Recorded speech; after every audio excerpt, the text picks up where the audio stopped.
one banner. And so we warmly welcome you to this event. It is, of course, also on this day that the South African Constitution was signed, the 1996 Constitution, the Constitution that applies to South Africa as the supreme law of the land at this stage.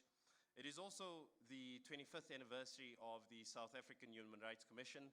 Of course, we celebrated our 25th anniversary on the 2nd of October, when the first meeting of commissioners were held back in 1995 of the South African Human Rights Commission. But of course, it's been a theme that we've been carrying out throughout the course of the year.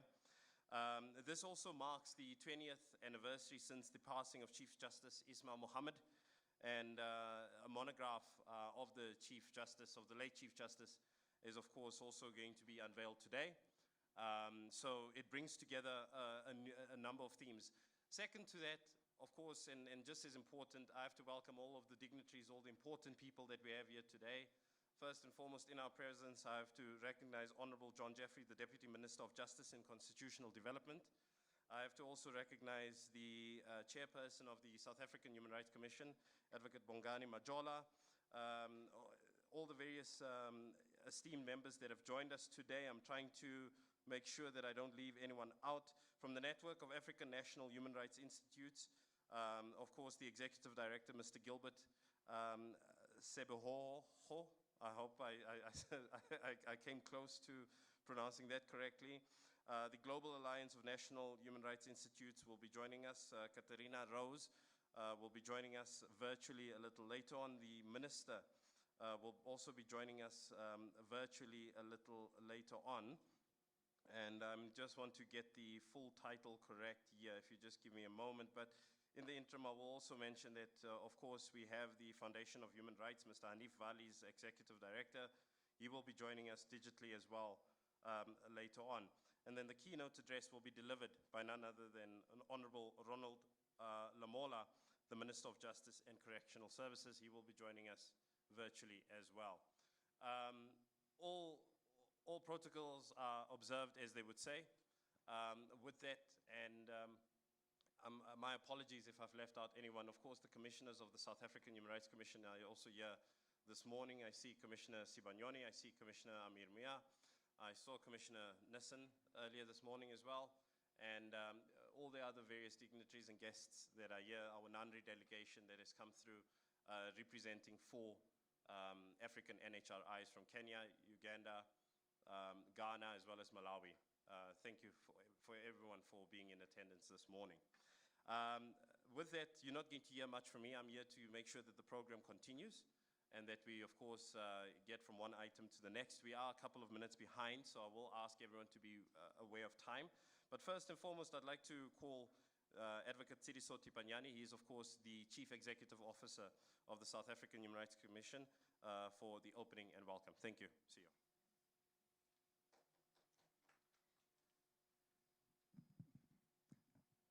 Thank you, Program Director, Your Excellencies, my commissioners, friends in the human rights movement, ladies and gentlemen. It is a pleasure and honor on my part to welcome you for this very important event today as we commemorate the International Human Rights Day under the theme, Recover Better and Stand Up for Human Rights.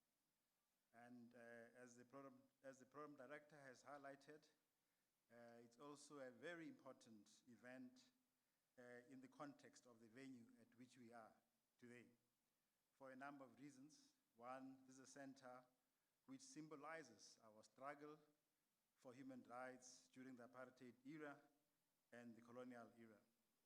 But also, it's another important aspect is that this is where we house our Constitutional Court, which has done a sterling work over the last 25 years to uphold human rights in our country. And not far from here is the South African Human Rights Commission, which also in the past 25 years has done a lot of work in strengthening our constitutional democracy through the promotion and protection of human rights. And behind me, we have the Commission for Gender Equality, which is also doing a lot of work in advancing gender equality. And therefore, it is befitting for me at this point in time, in the context of the International Human Rights Day, just to highlight a few aspects of the Universal Declaration of Human Rights, which was adopted in 1948 on 10th December. And the declaration reminds us of two important issues, which I just want to refer us to. One is that the recognition of the inherent dignity and of equal and inalienable rights of all members of the human family is the foundation of freedom, justice, and peace in the world.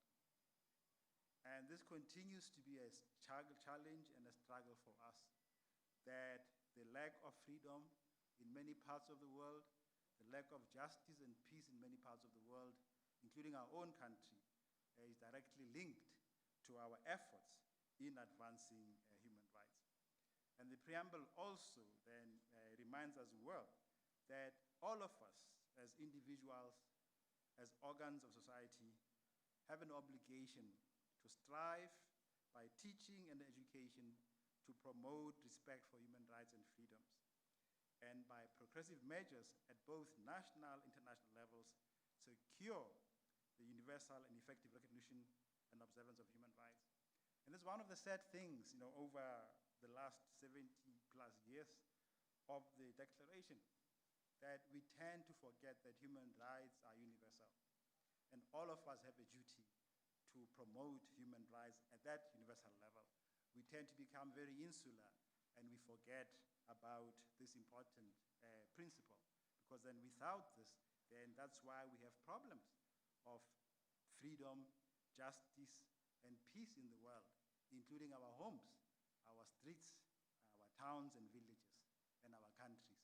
And I think this event today reminds us of this important quest for all of us, that we are we're members of one human family, and all of us have an obligation to advance human rights wherever we are, ensure that whoever you are, you do enjoy human rights, regardless of your class, your status, your race, your religion, or sex or gender.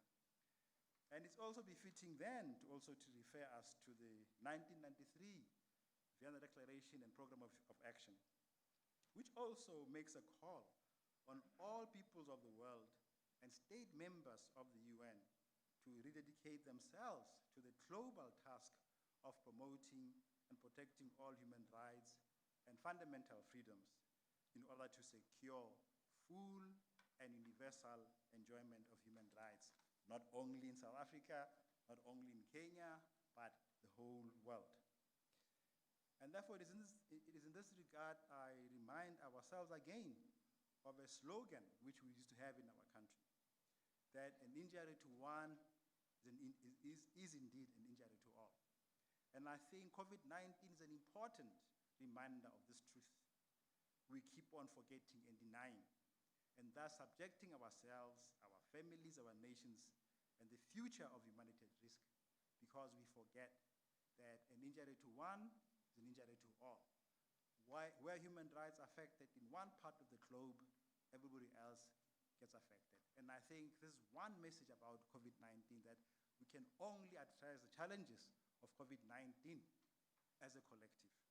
So the theme of the commemoration today, Recover Better, Stand Up for Human Rights, is indeed an acknowledgement and a reminder that together we can defeat COVID-19 and address its challenges and its impacts, and that together we can ensure the universal enjoyment of human rights, and that together we can end global racism, poverty, and gender-based violence, and ensure global peace for all of us. Thank you.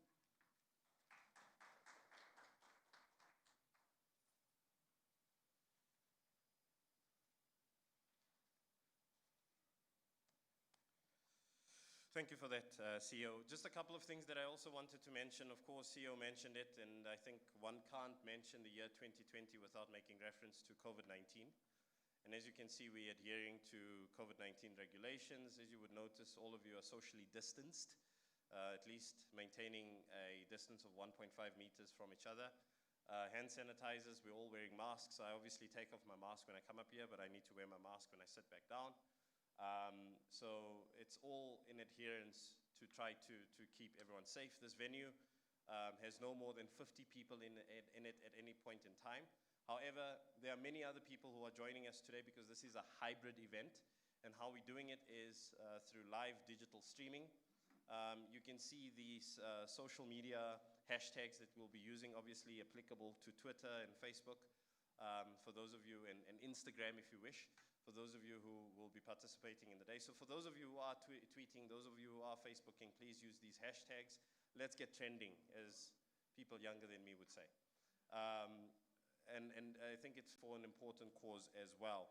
But I think immediately that leads us into the next item, and that is, of course, remarks from our resident UN, from our UN resident coordinator, and I'm going to call on Abigail Noko to do that for us. Thank you so much.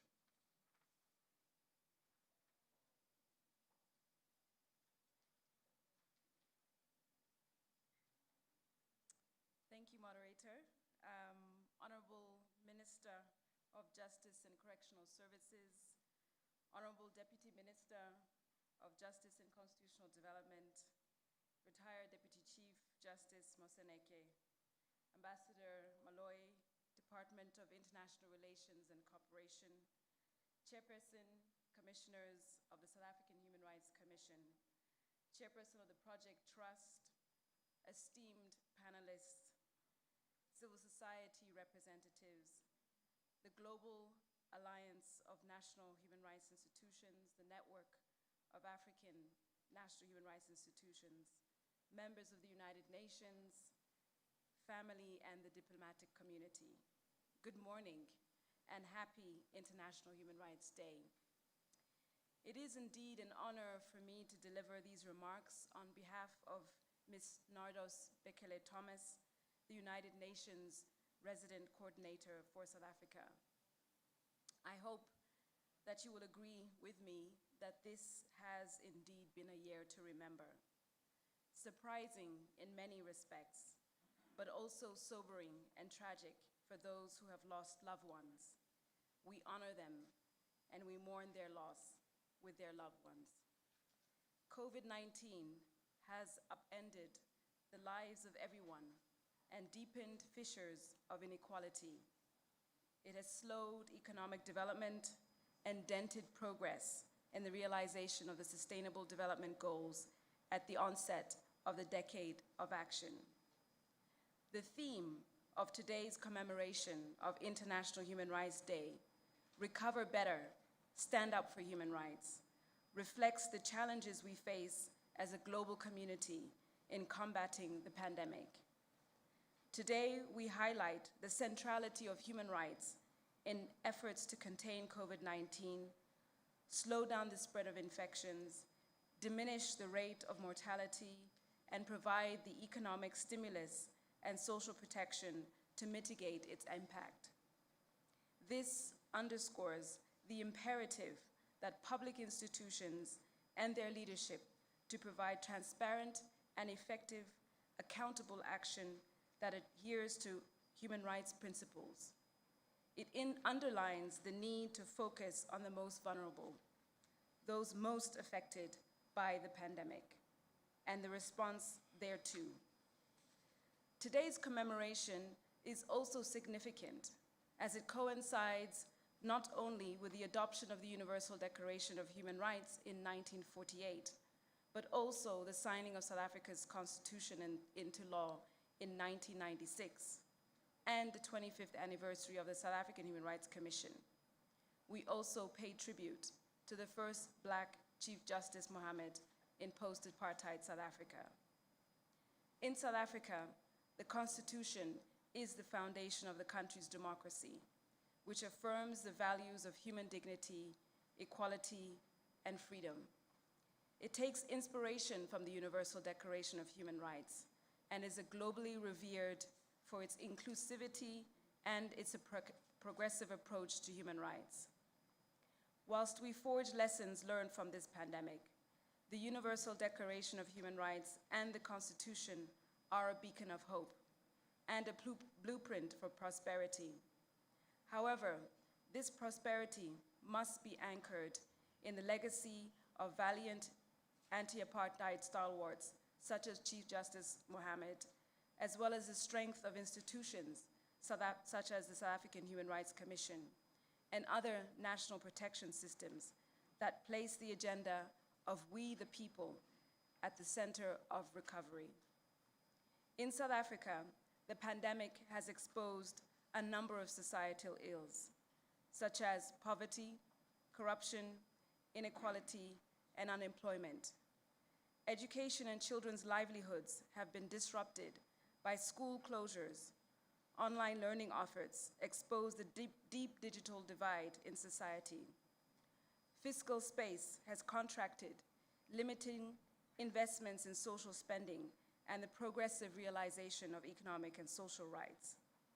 And when we retreated into our homes, the scourge of gender-based violence, including femicide, was perpetrated, becoming a tainted stain on our conscience and a shadow pandemic. But with every challenge comes an opportunity. This is an opportunity for introspection, for us to craft a future that improves human dignity.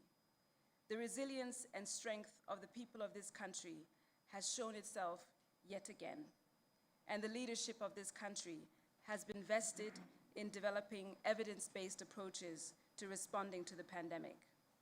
Therefore, our collective call to action on this Human Rights Day is first, to end discrimination of any kind. Like pre-existing conditions that make individuals more fragile, gaps in respecting human rights have made all of society more vulnerable. If anyone is at risk, everybody is at risk. Discrimination, exclusion, and other human rights violations harm us all. And to the women human rights defenders on the front lines of the response, and women and girls who have borne the brunt of gender-based violence, the message is simple. We shall not give in. We shall not stay silent. The second call to action is to reduce widespread inequalities. Universal social protection, universal health coverage, and other systems of delivery of fundamental rights are not luxuries.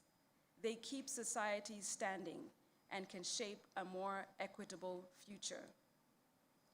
The third call to action is to encourage equal and full participation, especially from young people, persons with disabilities, homeless people, migrants, refugees, frontline workers, and older persons, to name a few. All voices have the right to be heard.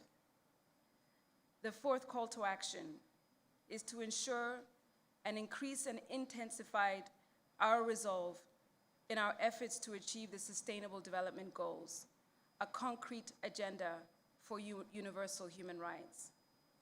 The only way we can overcome this crisis is if we stand for human rights. We can forge a united and caring society committed to the democratic values of human dignity, equality, and freedom, and the principles of Ubuntu and Batupele, which espoused the life of Chief Justice Mohammed and forms the basis of South Africa's Constitution and the Universal Declaration of Human Rights. The time to act is now. Let us work together to recover and stand up for human rights. I thank you.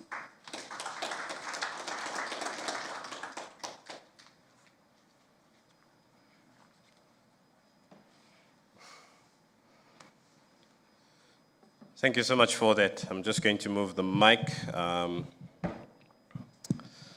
little closer. I hope that's a little more audible as well. Thank you so much for that, Ms. Abigail Norco. I think the one thing that I have to make mention of course, is that today's commemoration was done in partnership. A group of organizations got together to put this day together.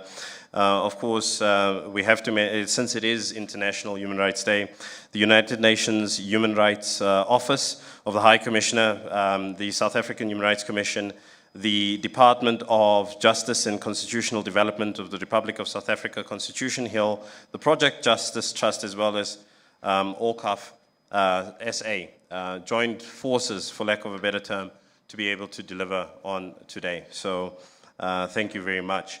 But we're going to immediately move on to our very next item, and that is, of course, remarks by Ambassador Francis Molloy from the Department of International Relations and Cooperation, who's joining us digitally. So I'll ask you just to focus on the two screens that are in front of you. Thank you so much.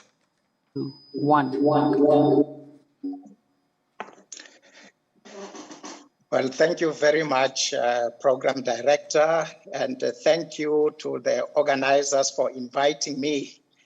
And good morning to all the distinguished participants in this program to commemorate International Human Rights Day, to celebrate the momentous occasion of the signing into law of our Constitution, signing of our Constitution into law by President Mandela on 10 December 1996 at Sharpeville, to celebrate the 25 years, illustrious years of the South African Human Rights Commission, and to pay a special tribute to one of South Africa's finest sons, in Chief Justice Ismail Mohammed. Under this theme, Recover Better, Stand Up for Human Rights. Now, I was told that I only have a very limited time, so my remarks will be very brief, but I want to prefix my remarks by recounting the famous words, the celebrated quote by the Deputy President of the Constitutional Court, as he then was, Ismail Mohammed, in that leading death penalty case of Makwanyane, in which he described the import, the significance, the relevance, and what the Constitution of South Africa means in the context of South Africa's past and future. This is how Deputy President of the Constitutional Court then said about the South African Constitution, and I quote, "In some countries, the Constitution only formalizes in a legal document a historical consensus of values and aspirations evolved incrementally from a stable and unbroken past to accommodate the needs of the future. The South African Constitution is different.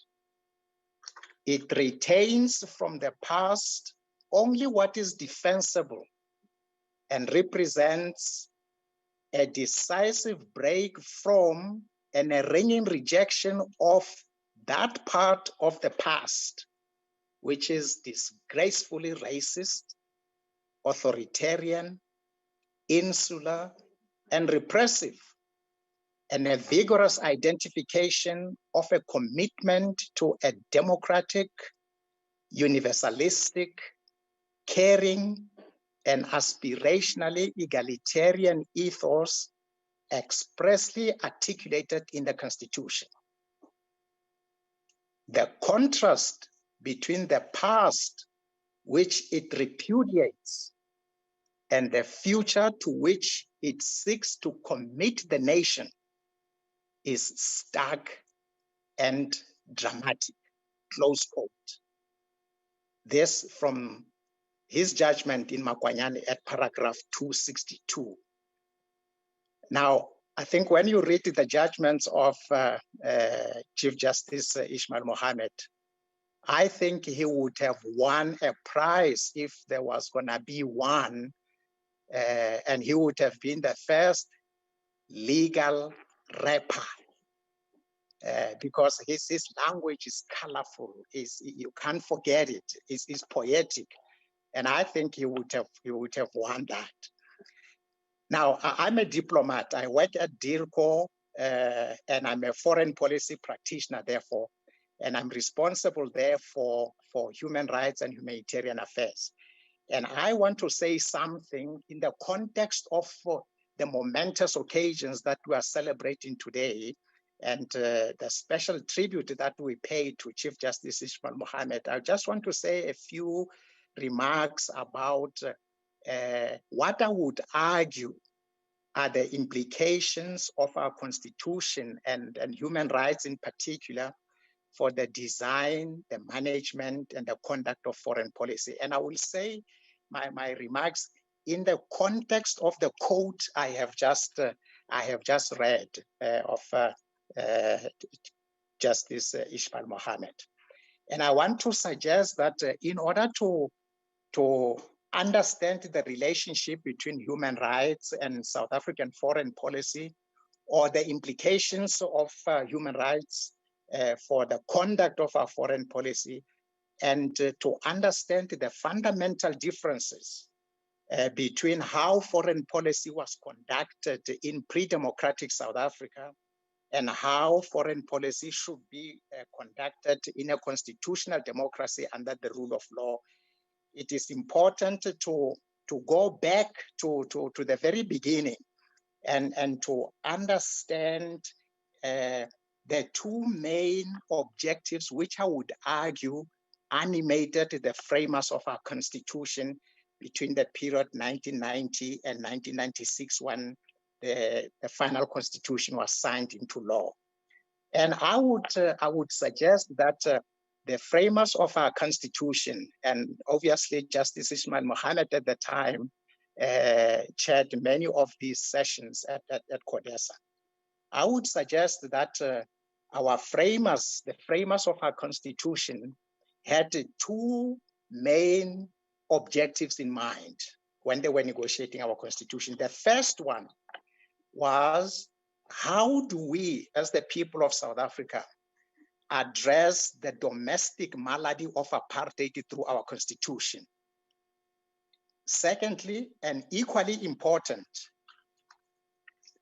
how do we remodel the image of South Africa in the eyes of the international community from a pariah rogue apartheid state to a responsible member of the international community, ready and willing to be bound by the norms, the values, and the principles such as respect for human rights, freedom, equality, respect for the territorial integrity of other countries, and non-interference in the domestic affairs of other nations.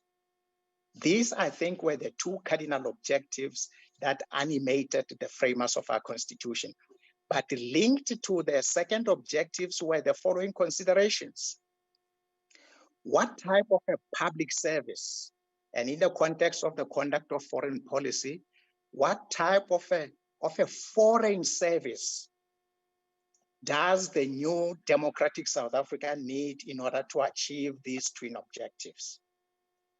And I would submit that a close and careful reading of our constitution will manifest these two main objectives. Now, in 1994, as we all know, South Africa became a constitutional democracy under the rule of law, and a whole lot of things had happened with our constitution. For instance, the constitution had become the supreme law of the republic. The Bill of Rights had become the cornerstone of our democracy, and international law, including international human rights and humanitarian law, had been recognized for the first time in our history and granted a special status in our constitutional legal context. And our constitution defined the role of this body of law in the entire gamut of the exercise of public power, including the exercise of public power in the domain of foreign policy. So the cumulative effect of the kind of constitution that President Mandela signed into law, I would argue, radically transformed the manner in which South Africa conducts foreign policy. And our transformative constitution shifted us from the pre-1994 system of conducting foreign policy, where the the conduct of foreign policy of South Africa was not justiciable. It was not bound by the norms, the values, and the principles that had come to define the international system after the barbarism of World War II.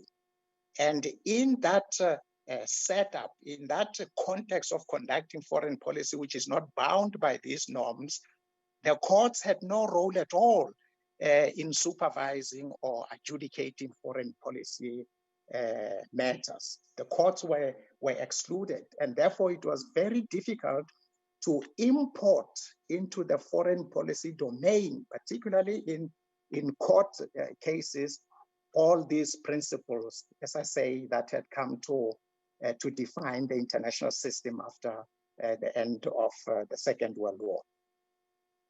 But that situation changed radically, as Justice Ismail Mohammed had mentioned in the quote that I cited earlier on.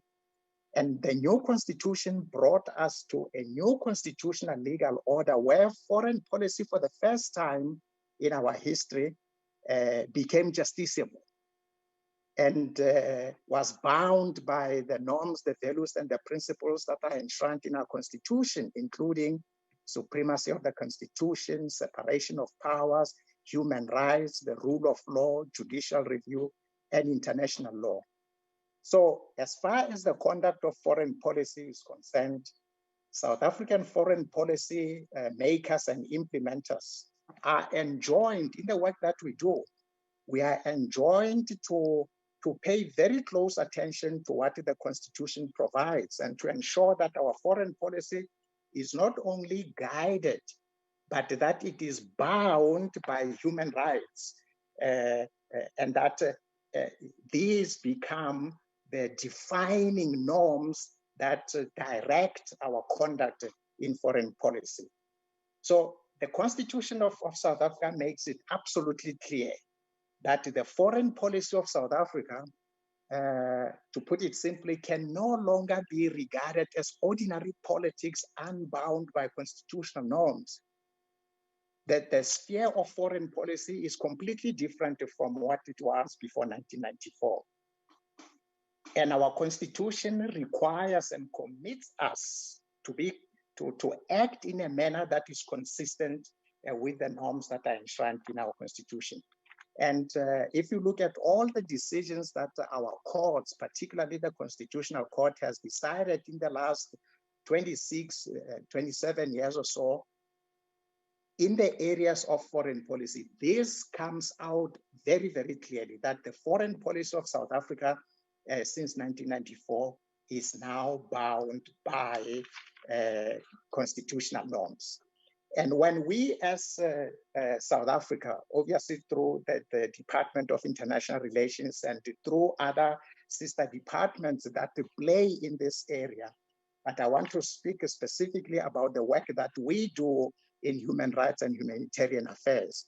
When we engage with our partners in the context of the conduct of foreign policy at a multilateral level, in the various fora internationally that deal with issues of human rights and humanitarian affairs, we participate as South Africa with the objective of ensuring that we can influence the norms and standards that are developed from these processes with the view of infusing these international norms with our own norms, which are enshrined in our constitution.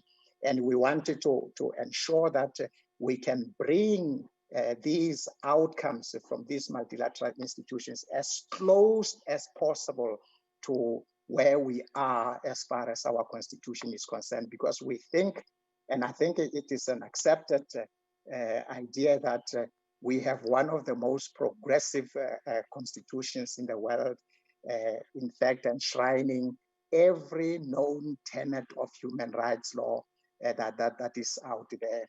And that it is our responsibility as South Africa that when we engage with our partners internationally, we can ensure that we can live up to the commitment that we have made in our constitution through the adoption of those foundational values that are mentioned in our constitution, one of which is to advance human rights, but not only in South Africa, but to advance human rights in the multilateral fora where we participate. So this is our perennial and constant endeavor as South Africa as far as human rights are concerned. But you would have seen from the many cases that have been decided by our courts that this is still an area where we as South Africa need to rise up to in order to ensure that going forward, the work that we do in the conduct of our foreign policy is consistent with the commitments that we have made in our constitution. And I would want to bring my remarks to an end at this point so that I don't take it too much time. But before I do so, I would want to certainly congratulate the South African Human Rights Commission for the sterling work that they have done in all these years as an important institution that supports our constitutional democracy, that has ensured that our constitutional democracy is intact and it is functional. I am certainly aware that it has not been a rosy park. It has not been easy. There has never been a dull moment in the work of the South African Human Rights Commission. But I take my hat off for the sterling work that you have done, and I wish you all of the best for the next 25 years.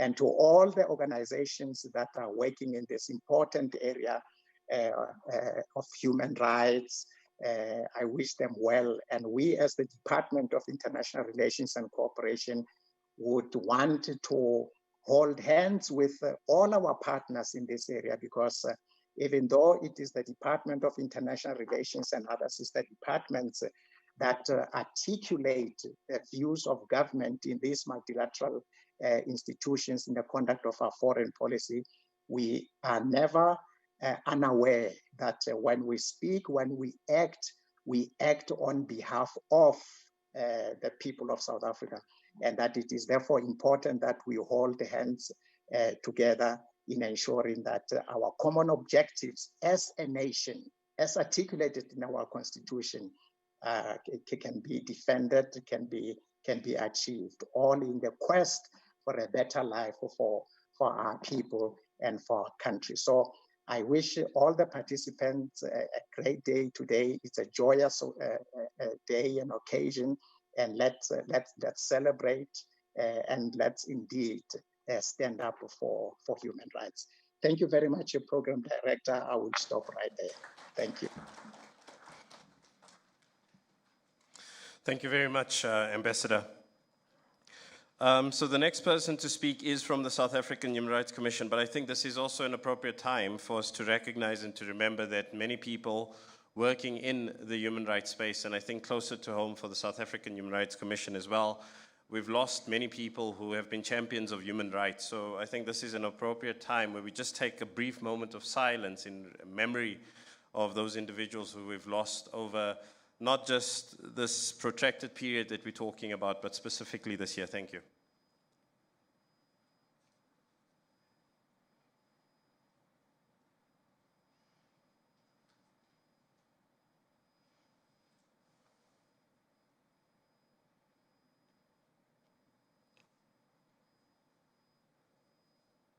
Thank you. As mentioned, the 2nd of October 2020 marked the 25th anniversary of the South African Human Rights Commission, and I think it left us with many questions, it left us with many reflections on what had happened over the last 25 years. And to help us through that particular process, I'll call upon Commissioner J.B. Sibanyoni to join me up front and to just look at the achievements, the challenges, as well as the way forward for the South African Human Rights Commission over the last 25 years. Thank you.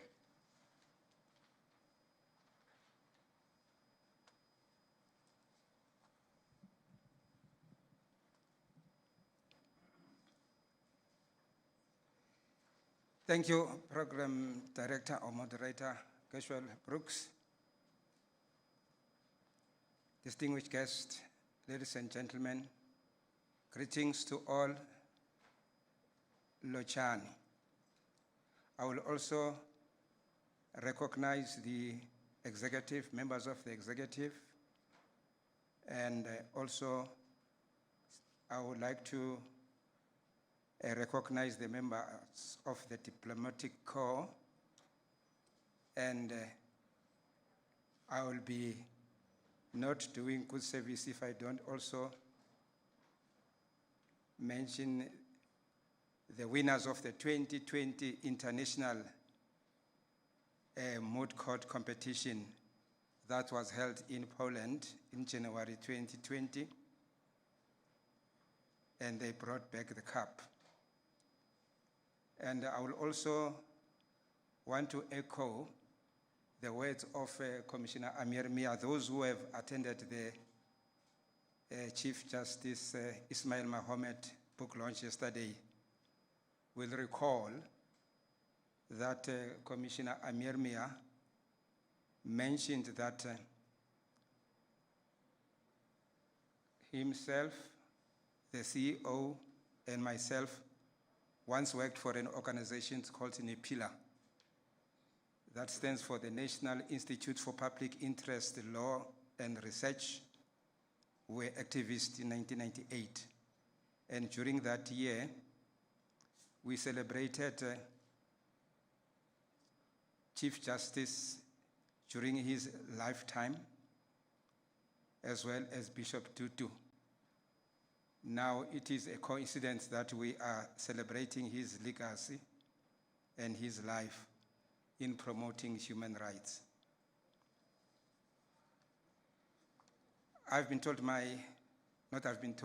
aware my time is 15 minutes. I will try to stick to the time. The angle of my speech is South African Human Rights Commission at 25 years, achievements, challenges, and way forward. Speakers have spoken about the theme. I will not repeat it to save time. But I would like to say, in the month of October, the Human Rights Commission celebrates 25 years of existence today as an independent constitutional body established to strengthen South African constitutional democracy through protection and promotion of human rights. In 1995, when the Commission was established as an independent state-funded institution with powers to subpoena, make findings, and even sue in the very government or sue the very government that funds it, Human Rights Commission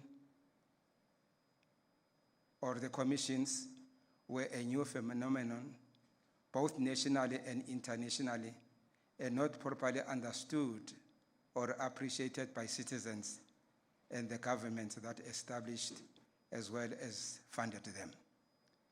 The commission was inaugurated on the 2nd of October 1995 under the then Human Rights Commission Act 54 of 1994. And as provided by then, the Interim Constitution of the Republic of South Africa, Act 200 of 1993.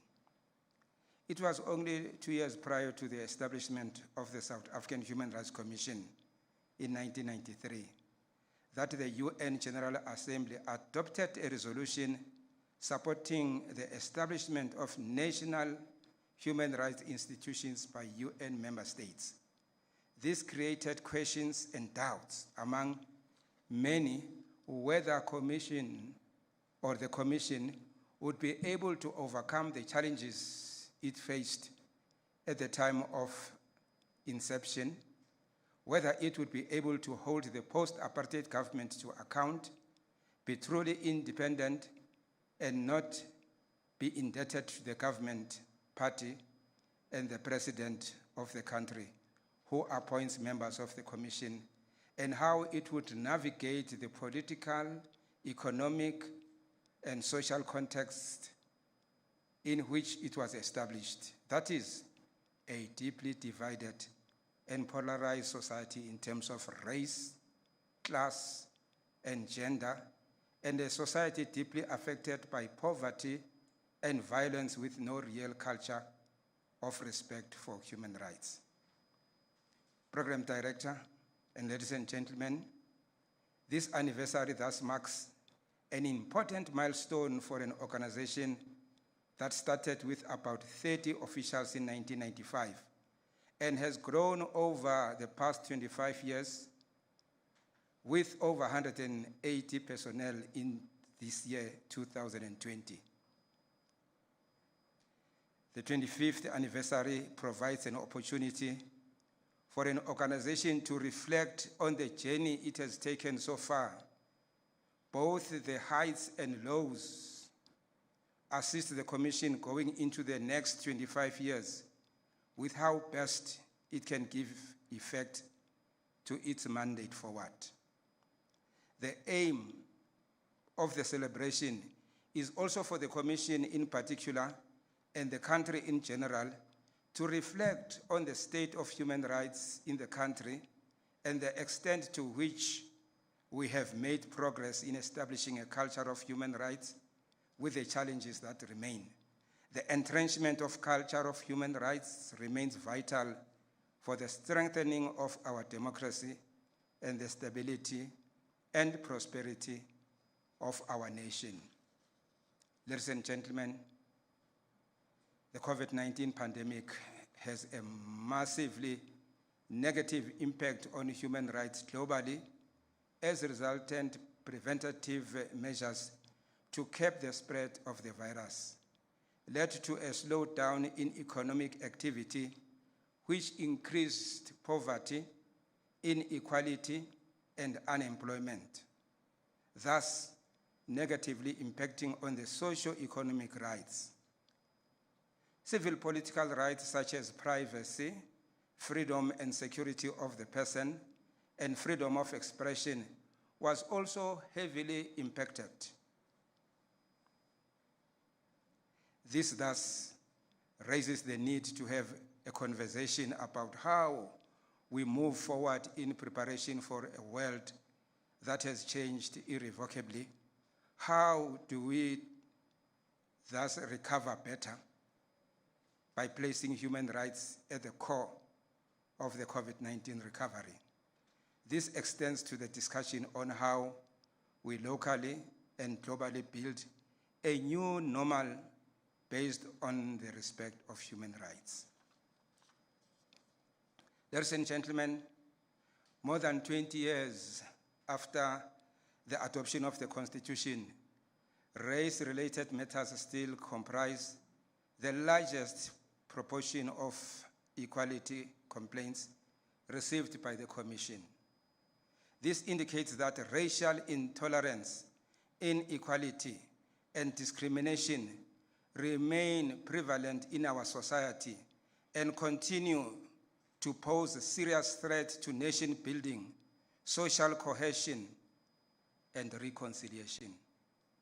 Racism has consistently featured as a dominant and pressing human rights matter. The Commission has created an anti-racism pledge in response as part of the efforts to advocate against racism and encourage the public to take the anti-racism pledge. Some of the most notable decisions on hate speech I would like to highlight as follows. The Penny Sparrow matter.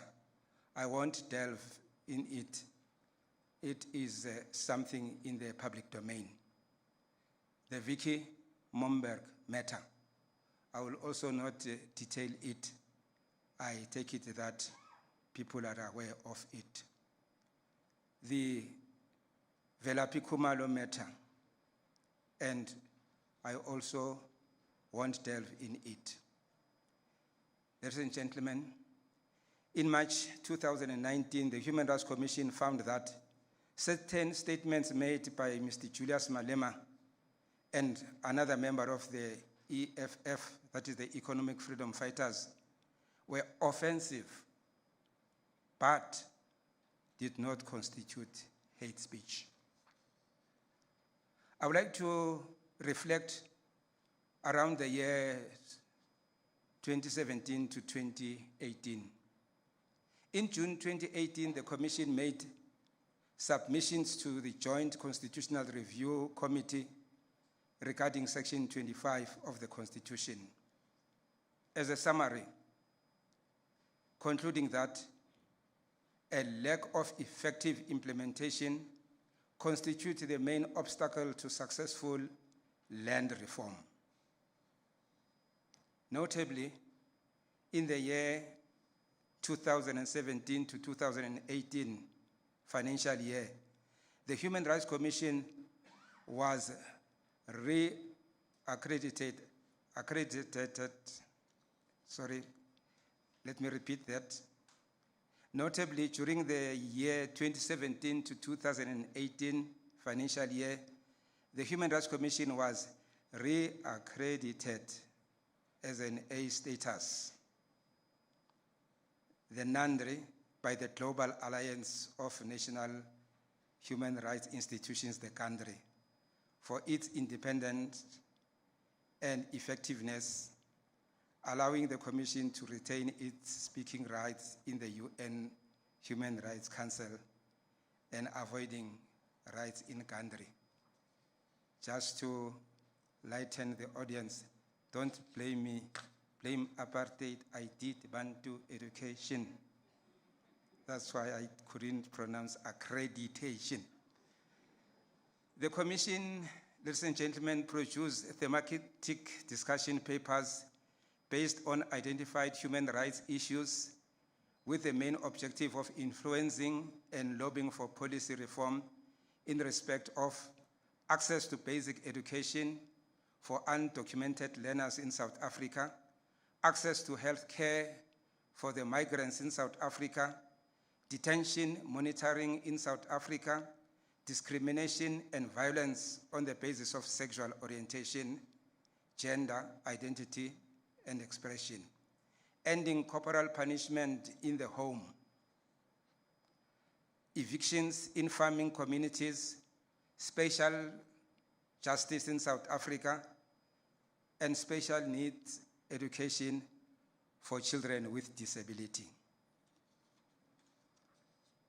Program Director, and ladies and gentlemen, the 25 years of the South African human rights journey towards a culture of a human rights has been rather eventful amidst a global pandemic that has claimed many lives and many more people's livelihood.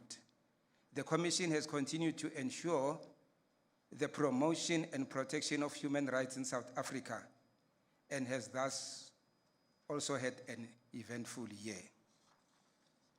The full enjoyment of access to basic human rights is only possible when people know of and understand their rights.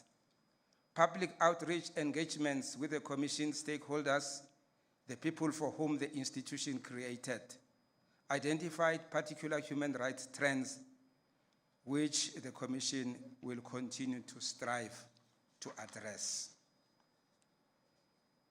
I hope I'm moving towards the end of my 15 minutes, Program Director, Moderator. Let me talk about the next 25 years. The Commission has finalized its 5-year strategic plan. Key features of this plan include a focus on pro-human rights budgeting, emphasizing the need for budgeting by the state to be focused and centralized around human rights, a focus on good governance, corruption and human rights.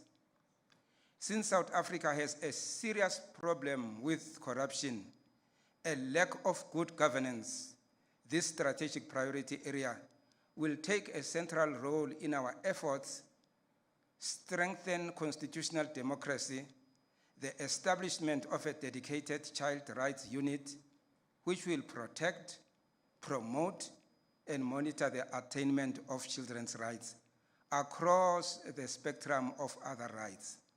the establishment of a disability unit which will protect, promote, and monitor the attainment of the rights of persons with disability across the entire spectrum of rights, and held the country to meet its obligations under the UN Covenant on the human rights or on the rights of persons with a disability. I will not be doing good if I don't thank the judiciary specifically for also participating in this International Human Rights Day. Myself and DM John Geoffrey were at Parliament when we passed the bill, which was the Supreme Court bill, which made the Constitutional Court the highest court in the land. And it is historical that the Constitutional Court is located here at Constitutional Hill, which place was the women's jail, where Mama Albertina Sisulu and Mama Winnie Mandela were arrested and detained at this place. Thank you very much.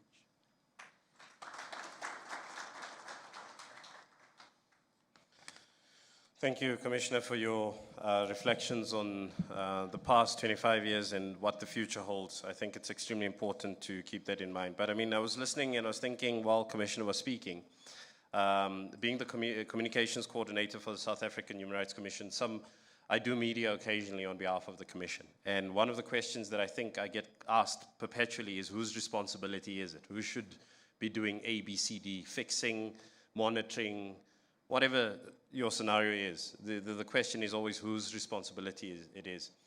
And of course it is the South African Human Rights Commission's responsibility, but simultaneously, everyone else also has a responsibility, whether it be the state, the government specifically.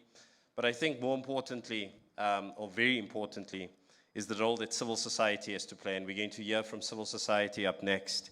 And with it, I just want to draw your attention to the Executive Director for the Human Rights Institute of South Africa. That is, of course, Ms. Colette Letlojane, who will join us on the stage after we cross digitally to Mr. Hanif Vali, who's the Executive Director of the Foundation for Human Rights. Thank you very much.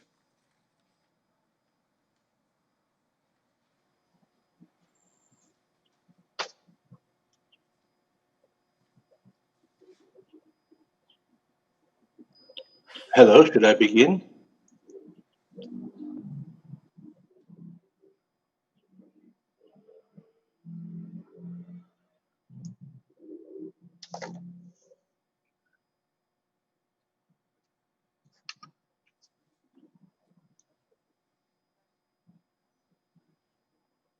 Hi, I'm sorry, I wasn't aware that I was already acknowledged and have been requested to start.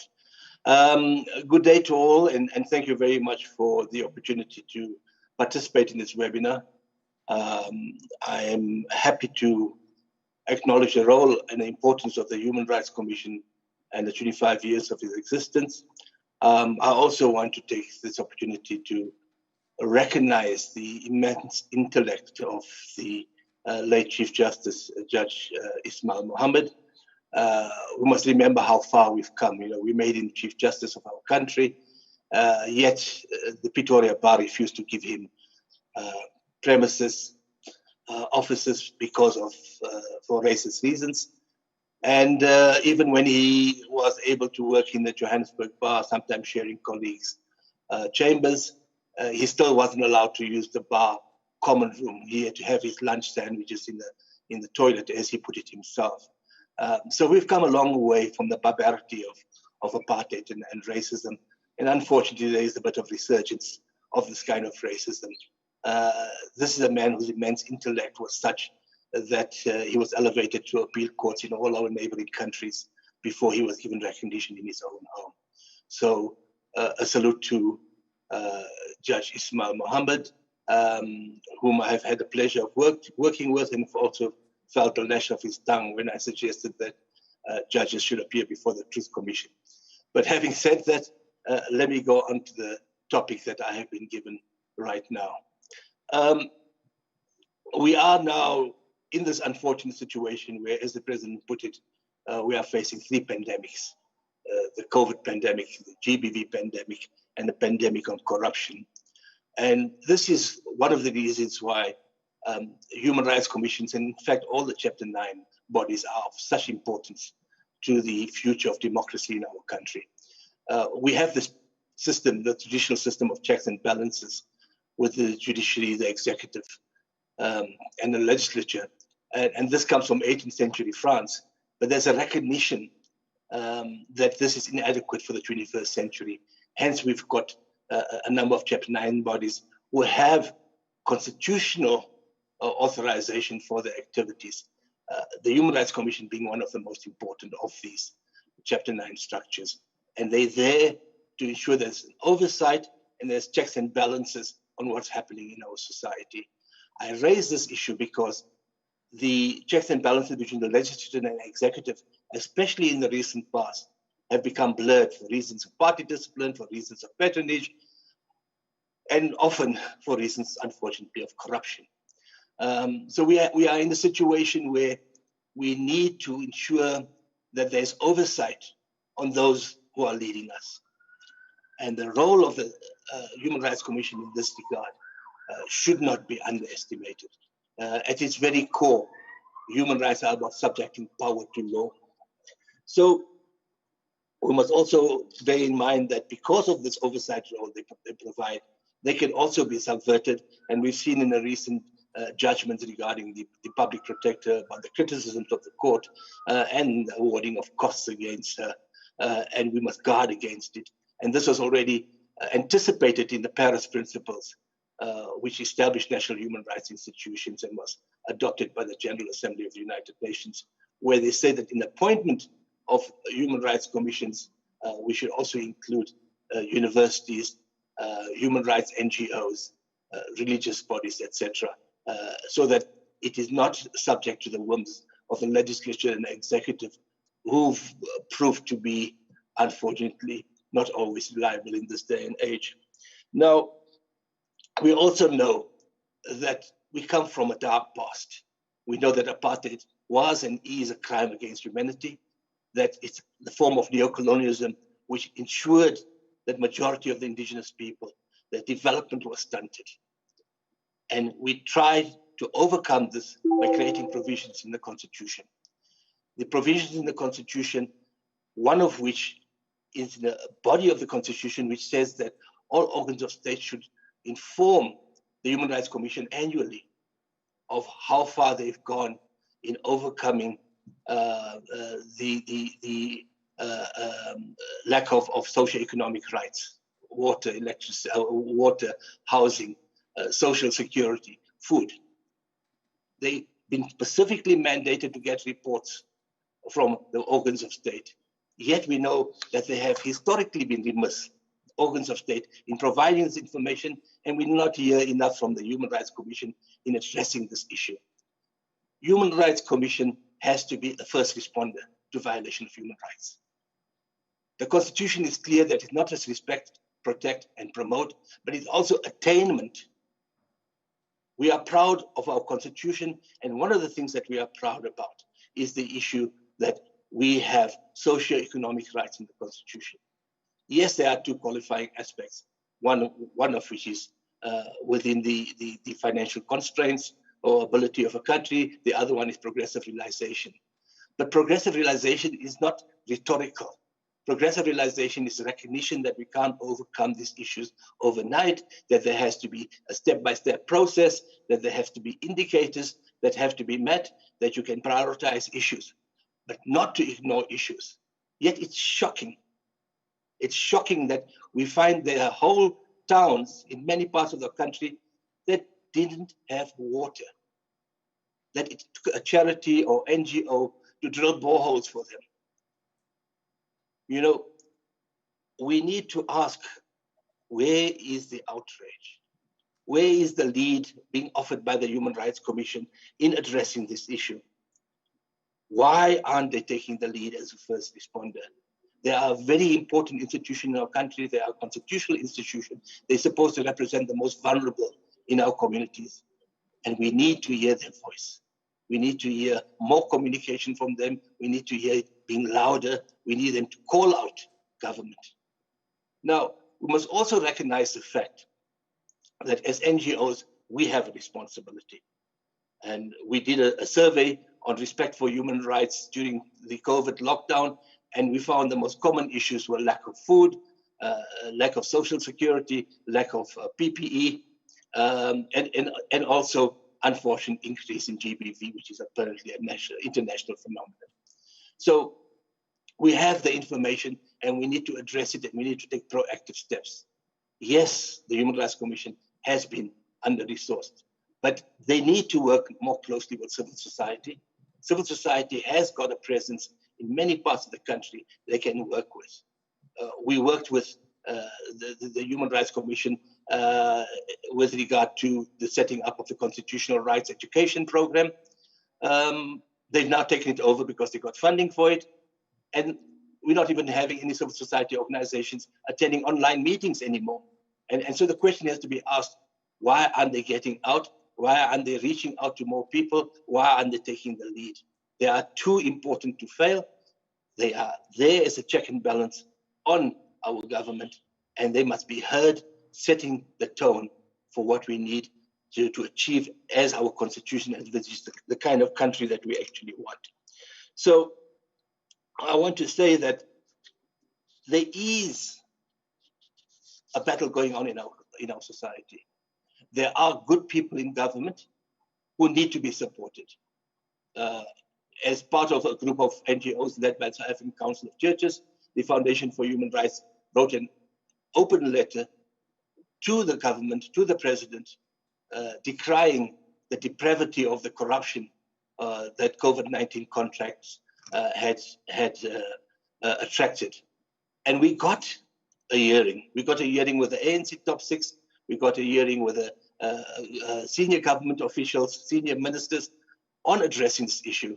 And just yesterday, we got a formal response from the Office of the President, where amongst a 10-page letter where they're saying all the things they're going to do, they're also going to revive a national dialogue where we can talk again about how to revive the spirit of what kind of society we actually want to create. And so what I'm saying is the Human Rights Commission voice as a constitutional structure can tip the balance in favor of the people who are fighting for the ideals that are set out in our constitution. It's important for them to take part. It's important for their voice to be heard. It's important for them to involve themselves and use the links with civil society to spread the message on human rights. We are fighting for the soul of our nation. This is where we are. We cannot let our country be captured by a bunch of corrupt individuals who are only there to fill in their own pockets. We have a situation where people are literally starving. We are, unfortunately, the most unequal society in the world. How can this be when one of the founding values in the very first clause of our constitution says that we must fight for the attainment of equality? Where are we going wrong? We need to take a deep breath, review the situation, and decide what kind of country do we want to live in, and how do we get there? We had said already this is the blueprint of what we want, and we put it in our constitution. So we must remember that when we interpret human rights, we need to interpret human rights through the prism of our struggle for human rights. All our martyrs, all our sacrifices, even the armed struggle was there to ensure that we would have a society where everyone would have equal opportunities, not a society where we're going backwards when it comes to education, or when it comes to access to water, or when it comes to access to food. How do we move forward as a society? And that is of crucial concern to the whole country, and the Human Rights Commission has a primary role as people who are responsible for making sure that we attain the rights set out in the Bill of Rights.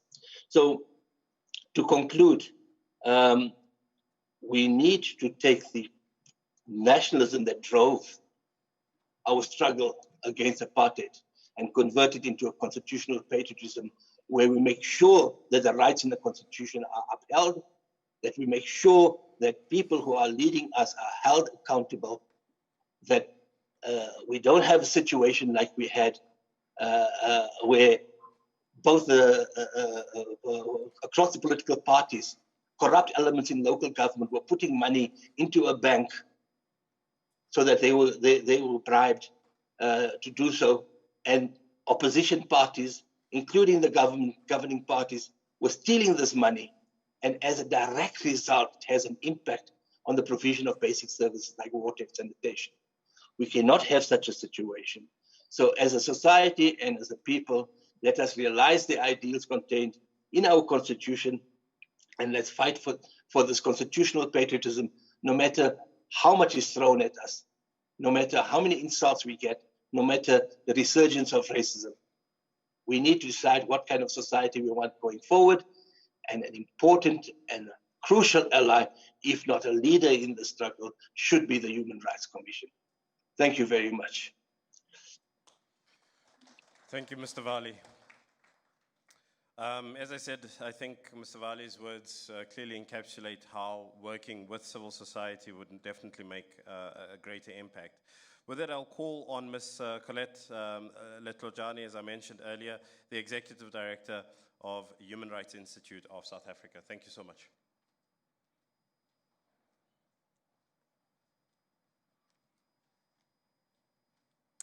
Thank you very much, moderator.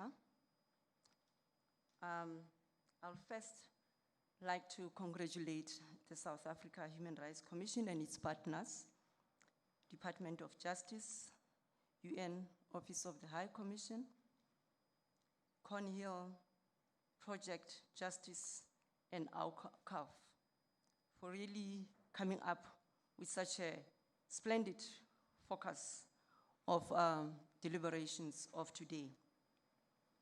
I also would like to humbly acknowledge the presence of the Honorable Deputy Minister of Justice, Mr. John Jeffrey, Ambassador Francis from DERCO, Francis Moloi, the Chairperson of the South African Human Rights Commission, Advocate Bongani Majola, Commissioner Chris Nissen, and other members of the South African Human Rights Commission. I think we have Commissioner Amemia and Commissioner Sibanyoni. The CEO of the South African Human Rights Commission, the Global Alliance of National Human Rights Institutions, Ms. Katharina Rose, National Network of African National Human Rights Institutions, Mr. Gilbert Sibiduho. Colleagues, ladies and gentlemen, all protocol duly observed.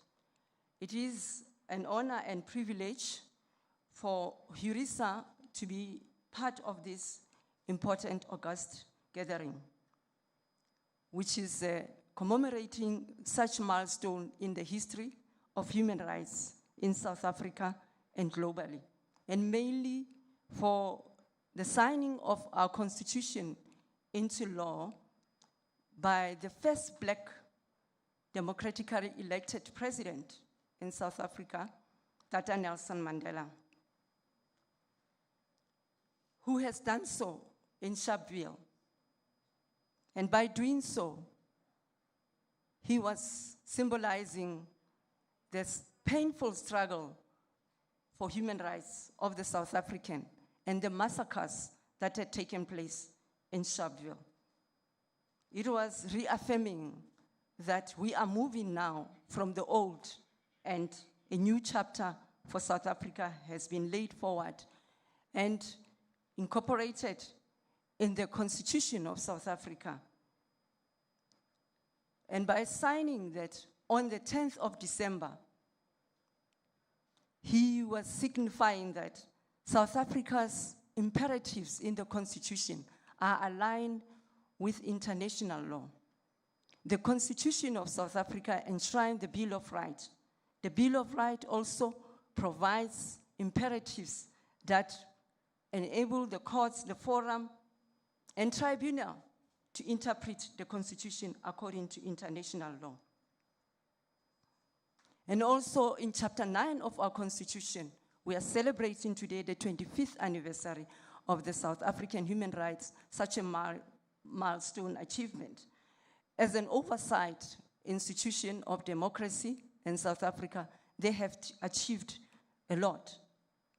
We congratulate them for this milestone achievement. Their work on monitoring all rights that are enshrined in the Bill of Rights requires responsibility from the state to provide resources so that the Commission can fulfill their function without fear and prejudice across the country. He also affirmed that the rights that are enshrined in the Constitution promote human dignity, freedom of association, freedom of assembly, which was prohibited for many years. Massacres such as in Sharpeville were taking place across the country because of the right to assembly. The right to life is also enshrined in our Constitution. However, this right is violated on a daily basis. The 25th years of signing of the Constitution of South Africa persists of 9 years that are described as wasted years. If you have read the Auditor General's report, the Auditor General has consistently and repeatedly highlighted abuse of state funds, fruitful accumulation of processes, and also unauthorized expenditure of some of the processes, which happen at local government, provincial government, and also at national level. These years have really regressed all the progress that South Africa has made. We are a state party to several human rights treaties which South Africa has ratified, one that has even given credence to the Universal Declarations of Human Rights, the International Covenant on Civil and Political Rights, which promotes the right to life, which is against torture of human beings and subjecting people to inhuman and degrading treatment. The International Covenant on Civil and Political Rights, to which South Africa has even enshrined under Section 27 of the Constitution, where citizens and people that cannot afford are supported by social programs of the country. There has been regression and increase of poverty. There has been increasing of violence in the country, making South Africa to be a country that is got deep-rooted culture of violence. We have not made progress. Actually, the situation of violence has aggravated, even during climate of COVID-19. They've even increased during the climate of human rights dispensation. The citizens, civil society have perceived that speaking about truth, exposing governance, corruption, especially in governance, has made civil society to be the enemy of state. The civil society, human rights defenders were once referred to as foreign agents for regime change, only for raising the corruption that is taking place in our state. South Africa has also is playing an influential role at the AU level. We are chairperson of the African Union. We are also playing phenomenal role at the UN as a UN Security Council member. At this level, peace and security are emphasized. South Africa is championing silencing of the guns. We were not able to silence the guns even during era of COVID-19. We are encouraging the government and to ensure that National Action Plan on peace and security for women, peace and security to be advanced, because Cabinet is yet to pass this National Action Plan so that women and girls that live in fear, that South Africa has turned their life to live in fear because of the crime is due to lack of political will and lack of progress in making advancements. Sharpeville, for example, is one of the areas where there is absolute lack of development. We have seen how the South African Human Rights Commission has gone to investigate contamination of water. People have been protesting against service delivery for water, for example, sanitation and electricity have become a way of life. Exercising this right have turned so violent. Many people have lost their life. There's been indiscriminate shooting that has happened in the country because people happen to be exercising their right. Extrajudicial killings that have happened targeting human rights defenders because they speak or reveal violations of right. Racism in South Africa has continued despite the fact that we have laws like PEPUDA. PEPUDA has got such important provisions that can take South Africa to advancement of ending discrimination and racism. We have seen how protests such as EFF and what has happened in Senegal, that if PEPUDA was advanced, was promoted, for example, Section 5, Section 6, and Section 7 mainly of PEPUDA remain outstanding.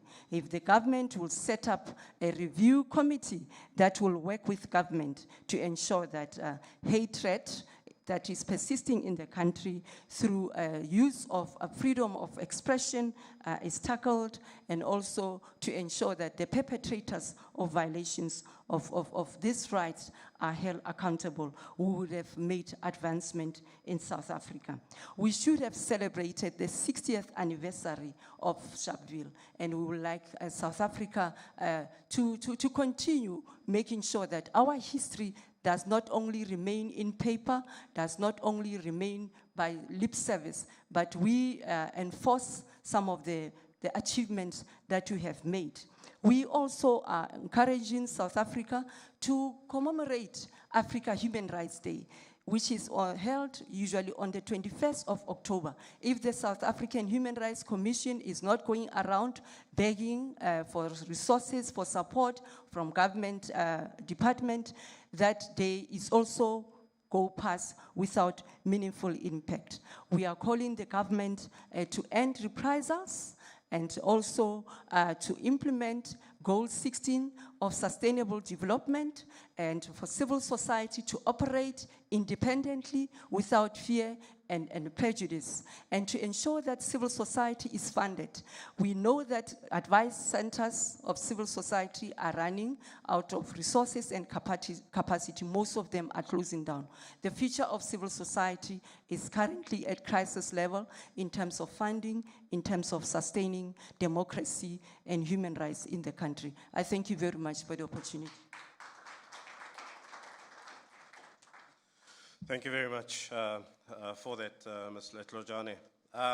Up next, we're going to go straight into looking at our international partners. That would be the Global Alliance of National Human Rights Institutes, as well as the network of African National Human Rights Institutions. We're going to hear their two presentations. Now, just to alert you that Ms. Katarina Rose's presentation is coming digitally as well. It's a pre-recorded message. So we'll just listen into that now. Thank you. Around the world is International Human Rights Day, and so I'm delighted to join you on this very day as we celebrate South Africa's Human Rights Commission's 25th anniversary. 25 years ago, the South African Human Rights Commission was established by South Africa's new constitution as an independent and impartial institution to promote respect for human rights of all and a culture of human rights.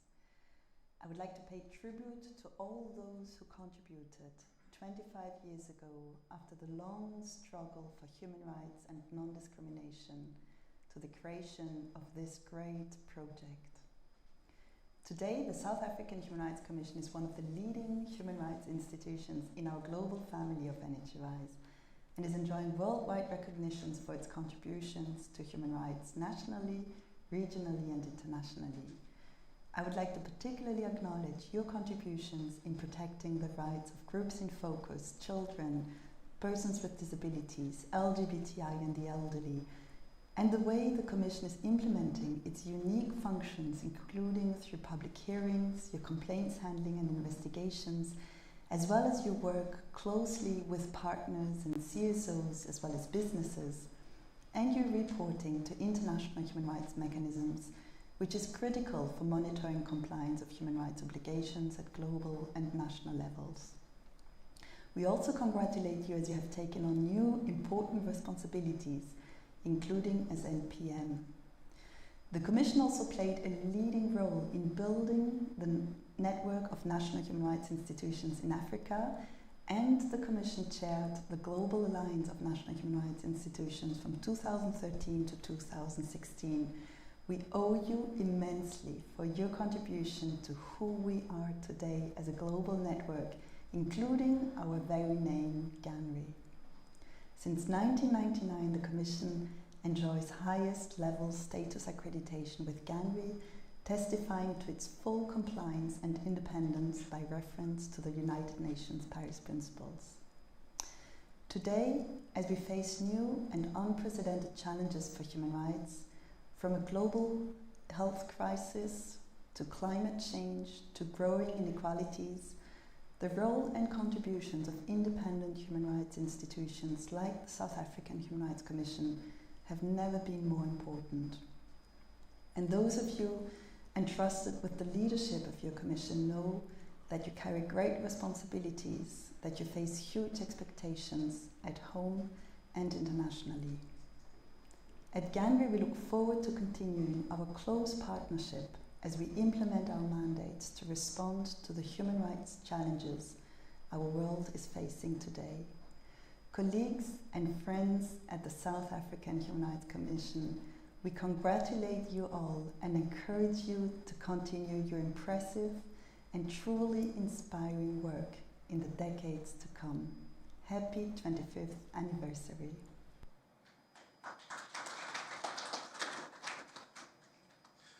Thank you for that. And I think when we look at the international community, we also look at the regional or the continental role that the Commission plays, along with its partners in promoting and advocating and forwarding human rights. And to take us through that is, of course, Mr. Gilbert Sebiogo, who is the Executive Director for the Network of African National Human Rights Institutes. Thank you, sir.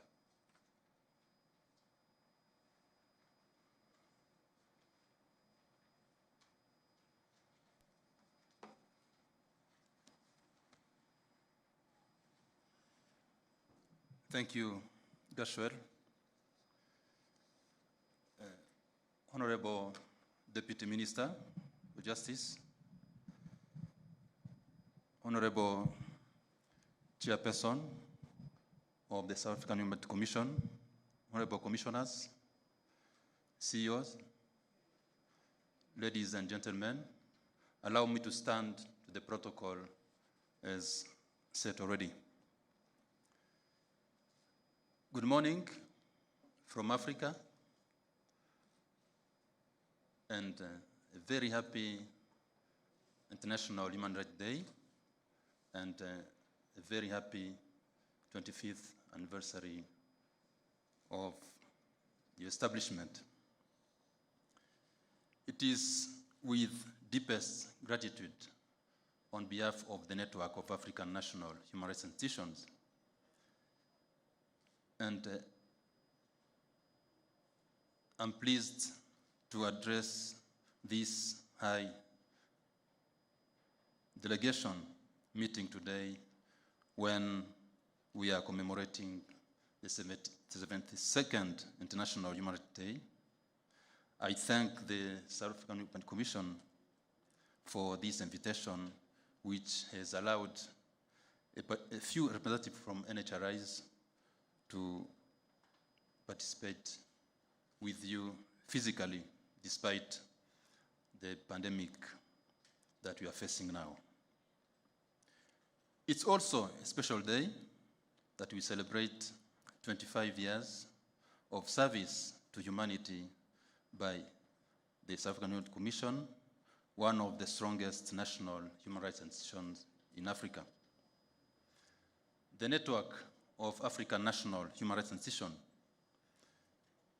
an umbrella body of 46 national human rights institutions, and your commission have an entertaining history. Just 1 year after the commission was established, national institutions in Africa met in Yaoundé and decided to establish the then Coordinating Committee of African National Human Rights Institutions. In 2001, during their third biennial conference, these institutions decided to create a permanent secretariat. And your commission was tasked to host it for an initial period of 3 years before it moved to Kenya. And until now, we are enjoying a very good partnership and the support you always provide to our initiatives. I'm pleased also to say that in addition to being one of the 21 NHRIs which have enjoyed A status for the longest period for full compliance with the Paris principles, we have always banked on the South African Human Rights Commission support in our undertakings. I confidently say that the South African Commission has been a pedestal on which we have stood on since the formal establishment of the network in 2007. And we are therefore proud of you for being the foundation and the pillar of the biggest network in the world. Indeed, as per your logo, which bears flames of fire, you have been instrumental in setting stunning standards on human rights in your country and, of course, on the continent. That is why we have come with a number of NHRIs in Africa on this learning and exchange visit. So congratulations for your good work done. Distinguished guests, ladies and gentlemen, on this occasion that happens when the country is also commemorating the signing into law of the Constitution of the Republic of South Africa, the Supreme Law seeks to restore equality and equity among the people of this country. Under Chapter 9, Article 181, it defines this commission as one of the institutions promoting democracy and good governance. I make this deliberate reference to the Constitution because it is the foundation and backbone of human rights. The human rights chapters in these supreme laws in Africa draw a lot from the Universal Declaration of Human Rights, hence the importance of commemorating the day it was adopted. 72 years after the adoption of this solemn document by the UN General Assembly, enjoyment of human rights has remained a mirage in our continent because of blatant disregard of rule of law and disrespect for governance and accountability structures. This because constitutionalism is not a priority for some leaders. Some recent waves of conflicts involve changing of constitutions against the will of the people. The number of active armed conflicts are smoking lives out of our people, with a sea of others becoming refugees, internally displaced persons, every day because of failed governance. Now, how do we celebrate when hundreds of thousands of children, women, the elderly, and other vulnerable people are weeping because their homes have been turned into battlegrounds in armed conflict?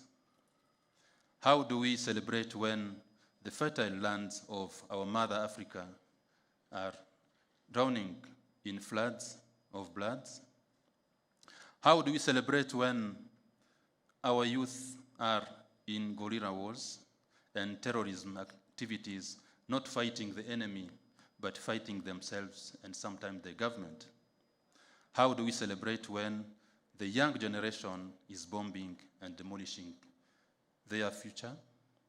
How do we celebrate when the cases of gender-based violence have doubled, even tripled in some part of Africa, when we are fighting the pandemic? As a human rights fraternity, how do we celebrate when the voice of human rights defenders is sniffed out and they are unable to defend themselves? Ladies and gentlemen, I rather call this a time of reflection for us to contribute to a return to constitutionalism, rule of law, for us to effectively and sustainably silence the guns, for the Africa we want, as promoted by the African Union. We meet here today in South Africa because there is at least a kind of peace, because your commission has been contributing to this by monitoring, by investigating, by receiving complaints, and also try to address the historical and emerging human rights issues. This is also true for a number of NHRIs present here. I'm aware that talking on government is a tall order, but quoting from Africa's great son, Nelson Mandela, said, "It always seems impossible until it is done." This therefore means, despite the shrinking civic space in some part of our continent, we must contribute to the establishment of transparent, independent governance structures, because our fidelity is subjected to the Constitution and the right holders through national, regional, and international channels. On behalf of NANRI and my own behalf, once again, I wish you a happy International Human Rights Day and a very happy 25th anniversary of the Commission. I thank you and all the best.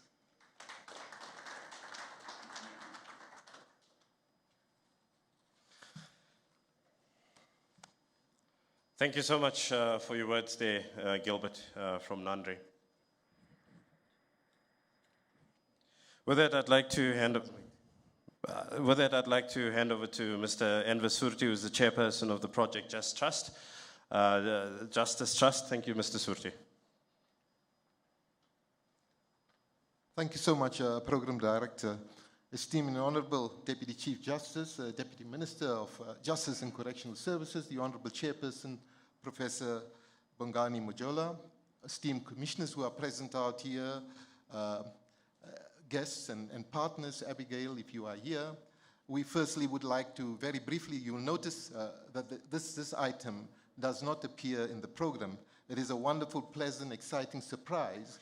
Our Deputy Chief Justice says that if we're celebrating the life and legacy of Ismail Mohammed, he will indeed release himself from the commission, which he's presiding in, come and address us, and return to continue with his work. Such is the high regard and respect that he has for Chief Justice Ismail Mohammed, the first Chief Justice in our Democratic Republic of South Africa. So we would certainly want to thank him for making the effort. As I am on the podium, it's important that it be almost beginning, it's a partial beginning of the second session to really congratulate the South African Human Rights Commission on the 25th anniversary. It's an important event, and we certainly do so. To the United Nations Human Rights Regional Commission, we want to say that it's appropriate that we are in partnership because Ismail Mohammed served as a judge of appeal in Lesotho, in Swaziland, in Botswana, and in Namibia, where he served also as the Chief Justice of the country. So it's not only a local event, but a regional event. So as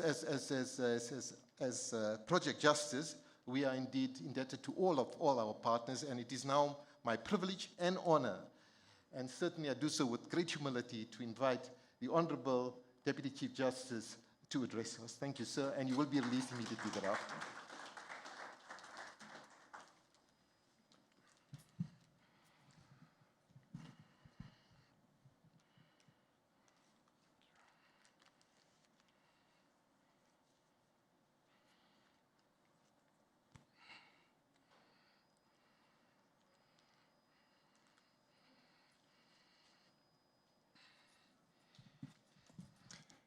I think my predecessors here were tall people.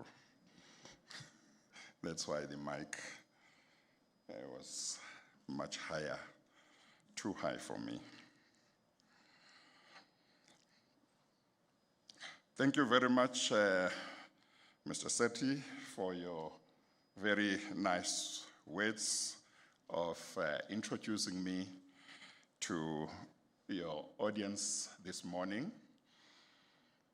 I just want to start off, before I forget, by congratulating the Human Rights Commission on its anniversary, on the kind of time it has been around doing the good work that it continues to do. And I'm very happy that it is on this day, International Human Rights Day, that I've been asked to be with you this morning and make a few remarks about former Chief Justice, the late Chief Justice, Ismail Mohammed. Thank you, Program Director,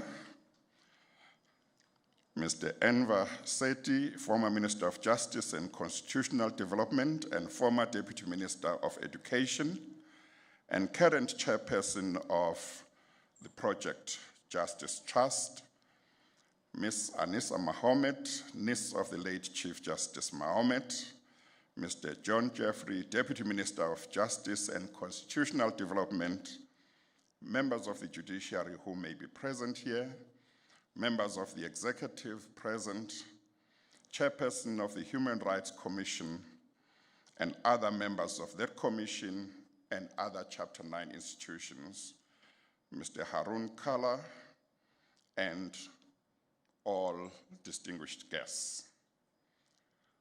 I feel honored to have been asked to join you this morning, or it has just come this afternoon, and welcome you to the launch of a book of essays in honor of one of the most distinguished jurists our country and probably Southern Africa has ever had, namely Chief Justice Ismail Mohammed, who passed on 20 years ago after serving as Chief Justice of our country for only a few years.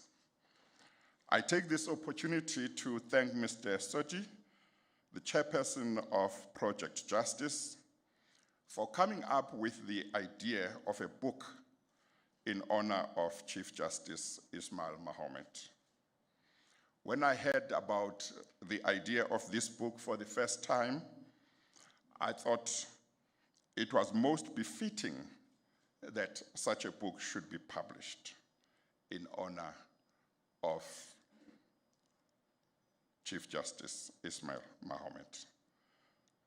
However, I wondered why, as a nation, it took us so long to have one of us think about such an idea to honor somebody who deserved to be honored in the way that the late Chief Justice Ismail Mohammed deserved to be honored. Nevertheless, I'm grateful that Mr. Sethi thought of the idea, that the Mohammed family embraced the idea, and ultimately that Mr. Sethi was able to put together a team which worked tirelessly until the book was published. I have not had the opportunity of reading the whole book. I've been able only to look at certain parts of the book within the very short time that it has been available, but already I've been impressed with some of the writings which I have seen in the book. I've been given about 10 to 12 minutes to reflect on some of Chief Justice Mohammed's, on some of the aspects of Chief Justice Mohammed's life. This time frame suits me because, as Mr. Sethi indicated, I'm in the middle of hearing evidence in the commission and have to go back and continue with the hearing after my reflections on this distinguished jurist of our country. I did not have many interactions with Advocate Mohammed SC when he was still in private practice. However, I think I did speak to him once or twice when I wanted to brief him, but for one reason or another, those matters did not proceed. The first time when I had a one-on-one meeting with him for the first time was in August 1999, when he was already Chief Justice and had just been appointed as a young acting judge president of the Labor Appeal Court and Labor Court at 39 years, and had to pay him a courtesy visit in the Supreme Court of Appeal to introduce myself to him. I thought that our meeting would last about 15 to 30 minutes, but it actually lasted 1.5 hours.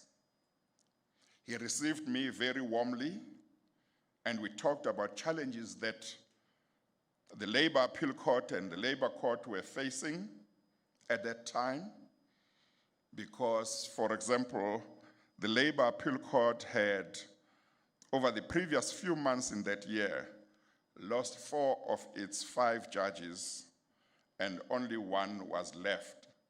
And I came in as an acting judge president. We also discussed the transformation of the judiciary at length. When I left, Chief Justice Mohammed walked me to my car in the parking as we continued to talk. I found the Chief Justice very friendly, very caring, compassionate, and very supportive of the members of the judiciary in general and the heads of courts in particular. He was very willing to give me support as the new acting judge president of these 2 courts. In my mind, I can still see the picture of the 2 of us talking in the parking just before I drove off that day. We interacted at one meeting of the heads of court before his untimely death in 2000. When Chief Justice Mohammed passed on, South Africa lost a great judge, a great Chief Justice, and indeed one of the legal giants of all times in our country. Chief Justice Mohammed made an immense contribution to the development of our law and our jurisprudence in this country. The essays which have been written in the book that is being launched today reflect this. Chief Justice Mohammed did not make his contribution through only the judgments he wrote as a judge in South Africa, Namibia, Lesotho, and Swaziland, but he also made an enormous contribution through the arguments that he presented to the various courts in Southern Africa over a period stretching more than 3 decades when he practiced law as an advocate. In this regard, I point out that legal practitioners make an enormous contribution to the development of law and to jurisprudence through the cases they take up and the arguments they present in courts, which get accepted by the courts and thus become part of our jurisprudence. I shall refer to 4 or so cases in regard to Chief Justice Ismail Mahomet. Of course, in the book, many cases are discussed by contributors to the book. As I said, I do not confine myself to judgments that Chief Justice Mahomet wrote as Chief Justice or as a judge, but I also include judgments in cases which he argued, and his arguments, and where his arguments formed the basis of the court's judgments. As counsel for the National Union of Textile Workers in Stack Packings, Ismail Mahomet, who was assisted by Martin Bressy as his junior, persuaded a full bench of the then Transvaal Provincial Division of the Supreme Court to give a judgment which put an end to confusion that had been going on for many years in the courts, that the remedy of reinstatement for ordinary dismissed work employees was not a competent remedy and could not be granted. This judgment, which substantially, if not wholly, was based on the arguments that had been presented by Ismail Mahomet, could not have come at a better time, because this was at a time when the industrial court had just been established, which was going to need to be able to order the reinstatement of unfairly dismissed workers if it was to have any credibility at all. We now take the reinstatement of unfairly dismissed workers for granted, but there were decades when, generally speaking, many courts refused or would have refused to order reinstatement of dismissed workers. We owe Chief Justice Ismail Mahomet a great debt of gratitude for taking up the Stack Packings case and arguing it the way he did. This is one of the most important cases, not just because of the law that it created, but particularly because of the number of people who benefited from it, the number of people who continue to benefit from it long before Ismail Mahomet passed on. Because following that judgment in Stack Packings, the industrial court found it easier to decide that a reinstatement for unfairly dismissed workers was competent and could be granted by that court. And over a number of years, that court entrenched that position. And this is very important because if the remedy of reinstatement for unfairly dismissed workers was not competent in our country during the 1980s, collective bargaining that is so important in our country, that is so important for trade unions, would not have been effective. Of course, under the Labor Relations Act of 1995, the order of reinstatement is now very easy because that act makes it easy for the CCMA, bargaining councils, and the labor court to grant reinstatement. That was not always the case. It was not always that easy for workers, but mainly due to the efforts and arguments of Ismail Mohammed in Stack Packing's case, that door was opened. In 1985, when I was a candidate attorney to Mrs. Victoria Mxenge, before she was assassinated, I had the privilege of seeing Ismail Mohammed in action in the Magistrates' Court in Durban.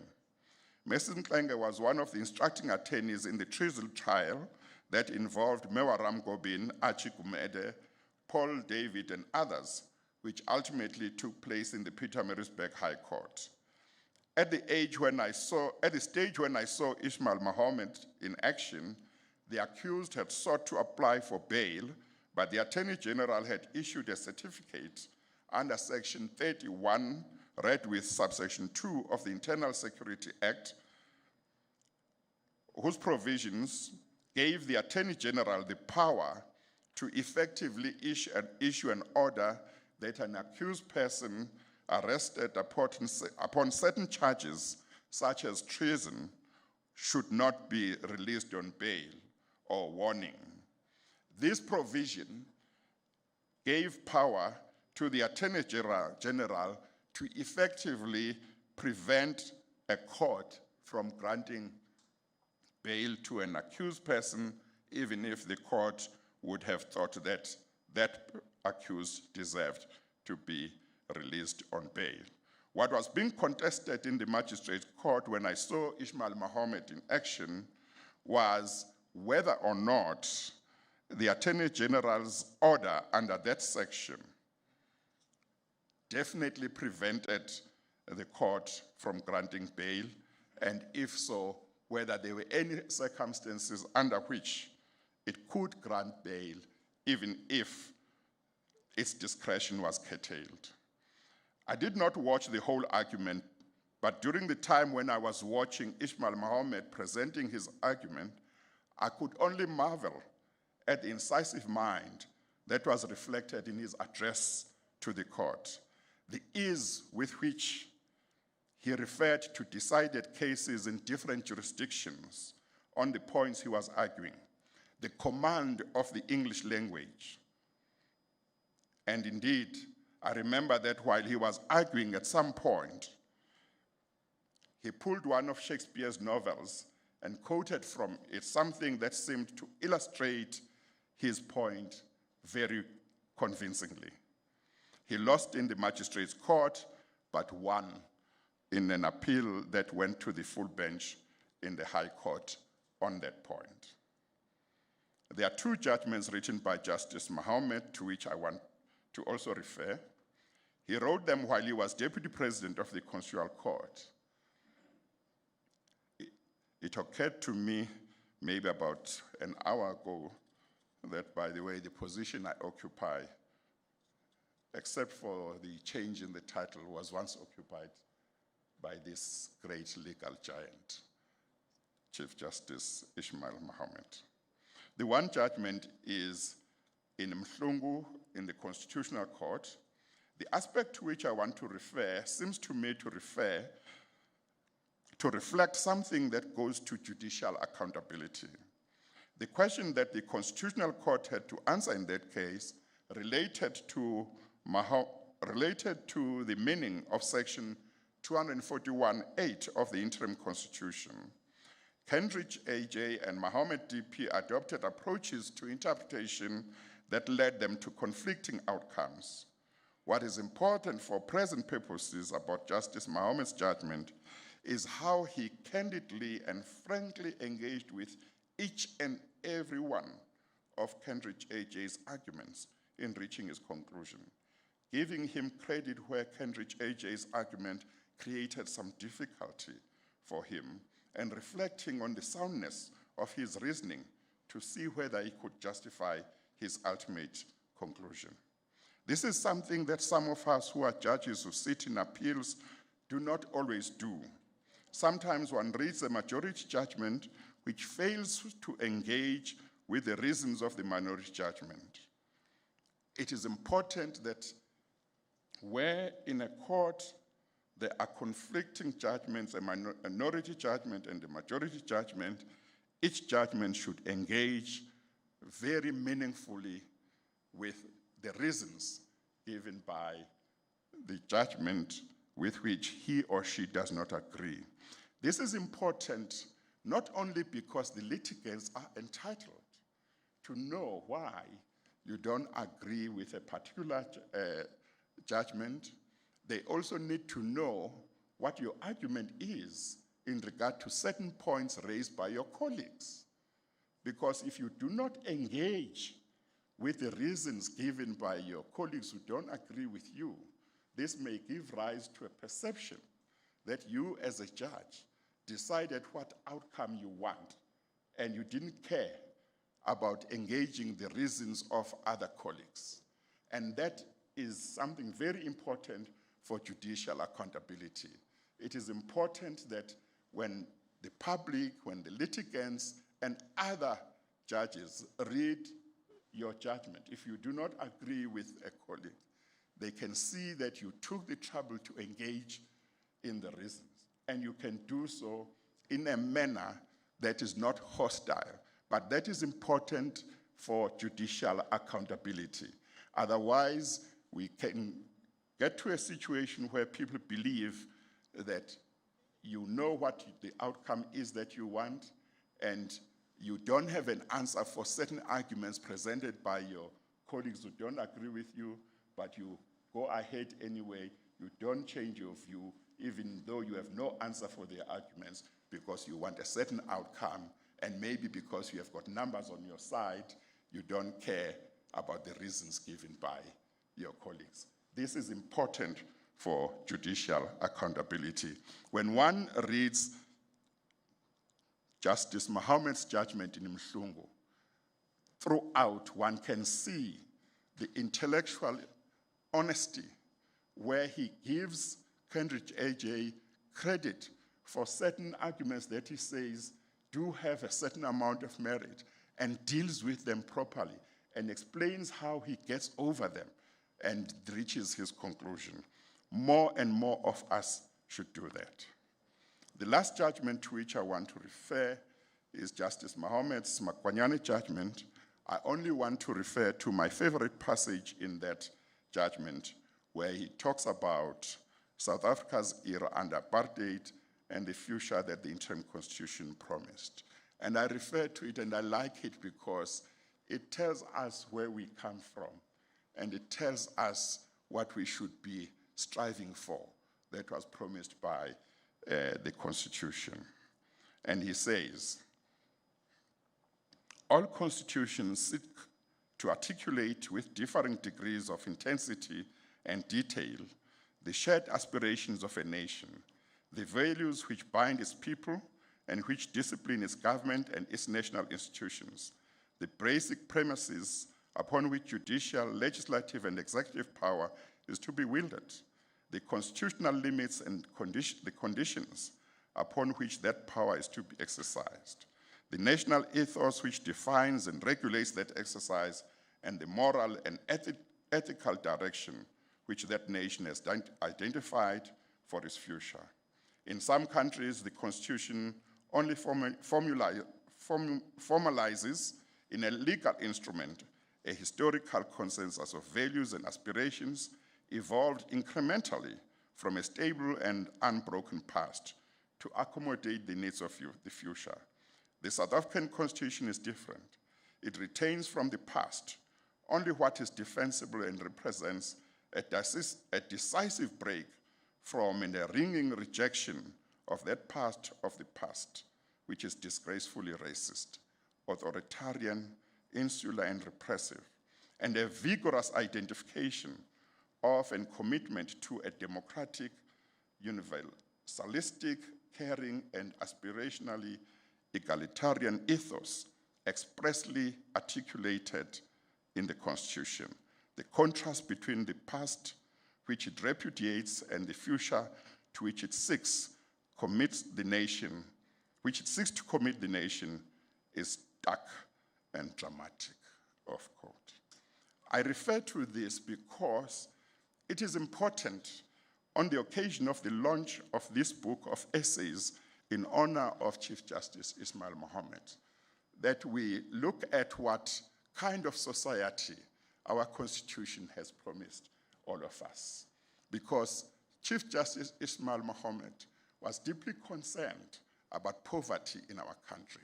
He was deeply concerned about inequalities in our country. He was deeply concerned about homelessness. He was deeply concerned about joblessness. He was deeply concerned about people who were not afforded opportunities in order to ensure a full realization of their potential. I wonder what he would say if he was still alive today. I think about the levels of corruption that our country is involved in. I think about the violence, gender-based violence against women and children. What would Chief Justice Ismail Mohammed say? Because all of these things are things that are completely the opposite of the kind of society that he wanted, the kind of society that is promised by our Constitution. What would he have said? And what would he have wanted all of us to do if we want to change the situation around? Are we prepared to do that? Do we know what we need to do in order to arrest corruption in our country?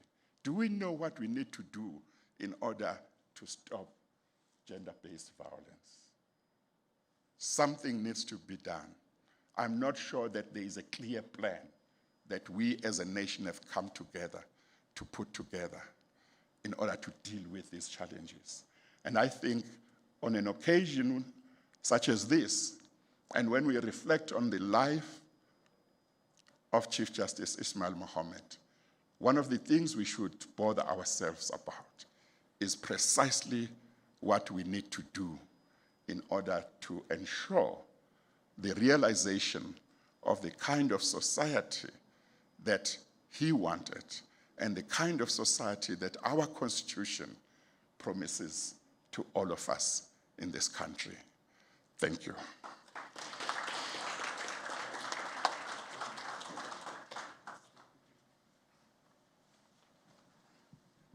Thank you very much, and Program Director, thank you for allowing this wonderful, beautiful interlude. And Deputy Chief Justice, is something about Deputy Chief Justices. Last night, when we launched the biography of Ismail Mohammed, we were addressed by the retired Deputy Chief Justice Ismail Mohammed. And he too, like you, worked with Ismail Mohammed, and Ismail Mohammed left an indelible impression on him and was a huge influence in his life. Quite interestingly, for the audience, he practiced as an attorney in the home where Ismail Mohammed lived, and his office was the library and the study of Ismail Mohammed.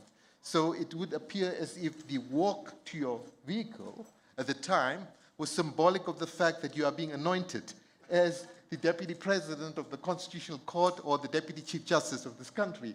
Thank you so much for your kindness. And on behalf of our partners, the South African Human Rights Commission, the Department of Justice and Correctional Services, we certainly want to, and of course the United Nations Human Rights Commission, certainly want to express our sincere gratitude.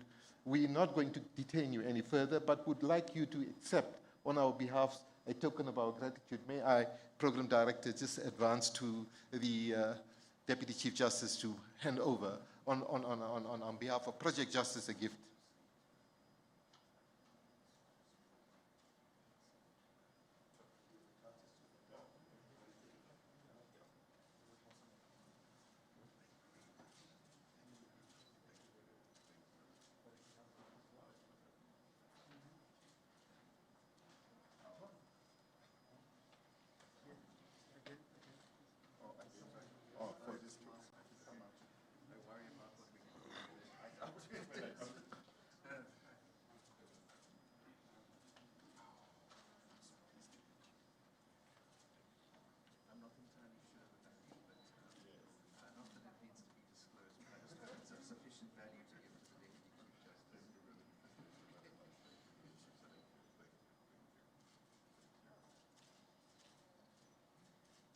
I think a round of applause will do.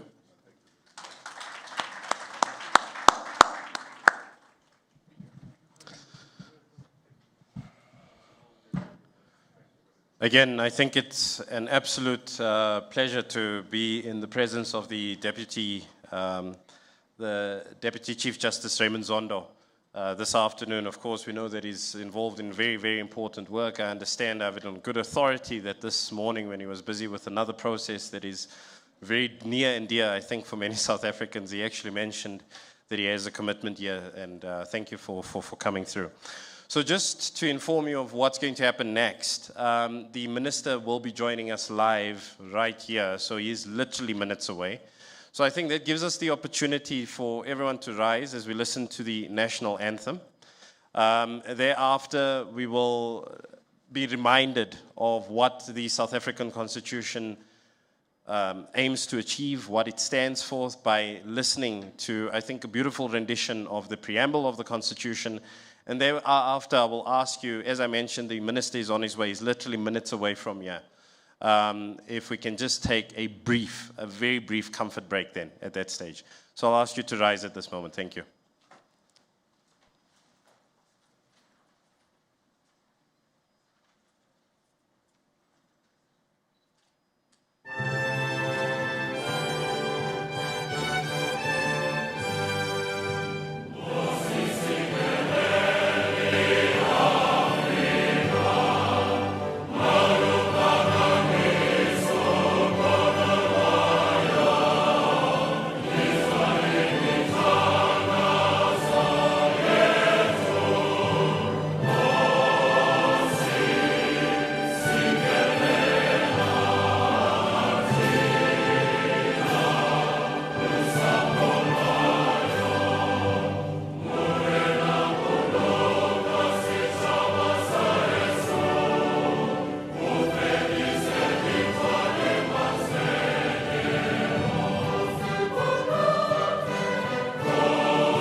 Thank you for that. You can take a seat. We'll listen to, as I said, a beautiful and watch a beautiful rendition of the preamble of the South African Constitution as the Minister makes his way. We, the people of South Africa. We, the people. We, the people. We, the people. We, the people of South Africa. Recognize the injustice of our past. Honor those who suffered for justice and freedom in our land. Respect those who have worked to build and develop our country. And believe that South Africa belongs to all who live in it. United in our diversity.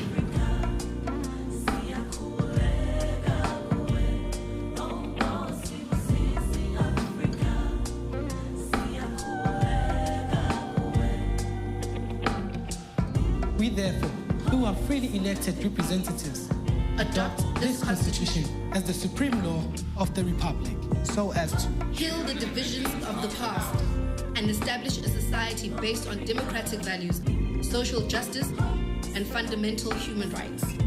Lay the foundations for a democratic and open society in which government is based on the will of the people and every citizen is equally protected by law. Improve the quality of life of all citizens. And free the potential of each person.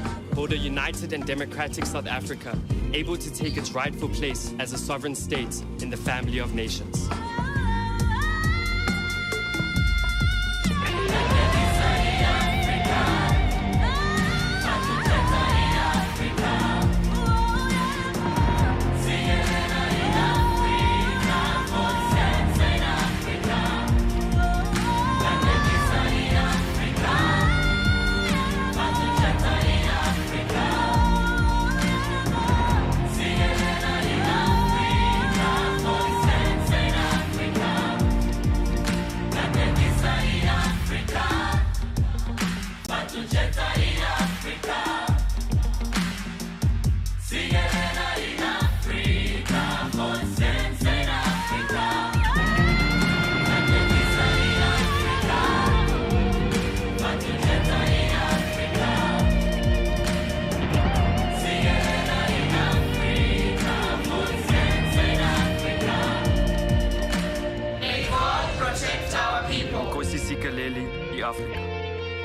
Puluka, Sichabe Saihesu. God Sian South Africa. God bless South Africa. Mudzimu Patucheza Africa. Hosi Katekisa, Africa.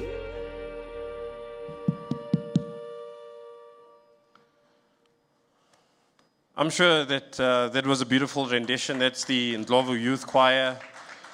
For people who don't know, they made it, I think, all the way to the finals at America's Got Talent. Ironic that a South African choir made it to the finals at America's Got Talent. Nonetheless, that brings us to a comfort break, as I mentioned.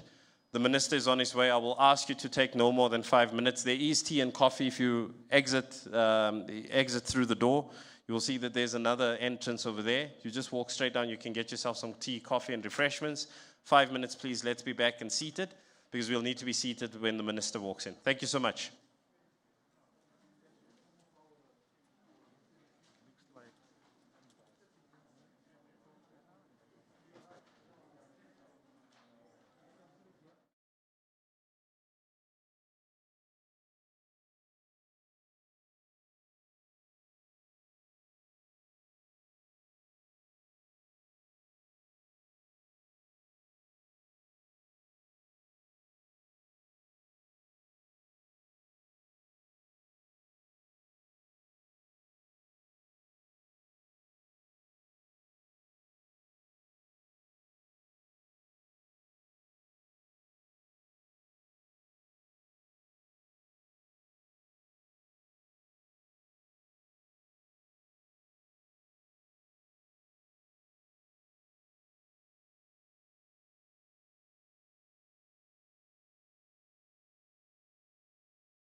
Ronald Lamola, who is the Minister of Justice and Constitutional Development. Now, just to point out that the Minister was going to join us earlier digitally, but through the wonders that travel can be, he's able to make it in person. So with that, I think it's appropriate that we welcome the Minister with a round of applause. Thank you so much.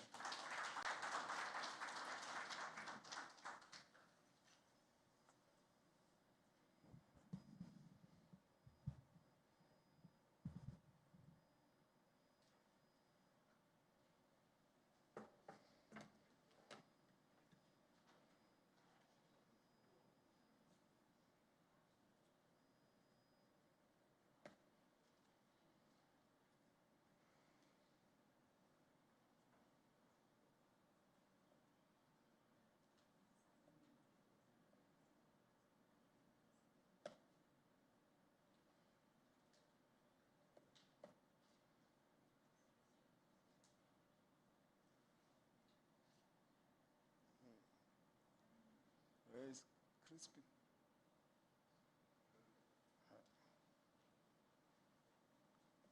It's not opening. Oh. Oh, that's fine.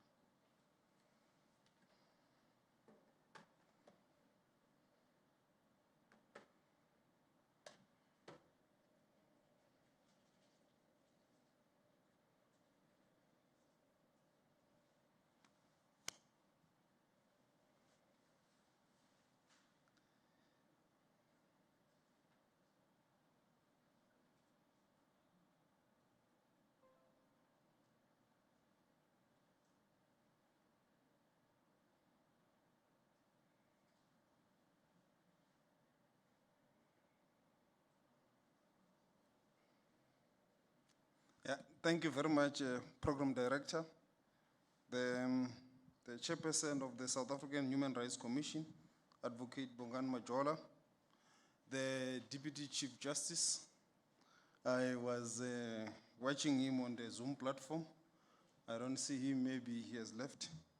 The former Deputy Minister of Justice and Constitutional Development, Envisat. My current colleague, the current Deputy Minister, Mr. John Jeffrey, and all commissioners of the Human Rights Commission, everyone who is here. So if there was a day where it would have been justifiable for cabinet ministers to be traveling around in a chopper, I think this could be the day. Because I left the Free State this morning from Kronstadt, and I was supposed to join this platform on a virtual platform, but miraculously we were here to make the contribution on this important day in the calendar of our country. And all distinguished guests, gentlemen of the media,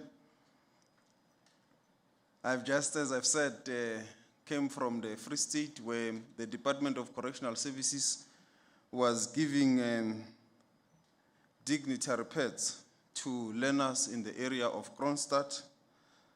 And some of those products and the dignity packs were manufactured by inmates from the Free State and Northern Cape Correctional Services Management Area, utilizing offender labor. A total of 1,400 boxes underwear were manufactured, and they will benefit about 700 school girls across all 7 management areas in the Free State. And each management area will identify about 100 girl learners from low quintile schools.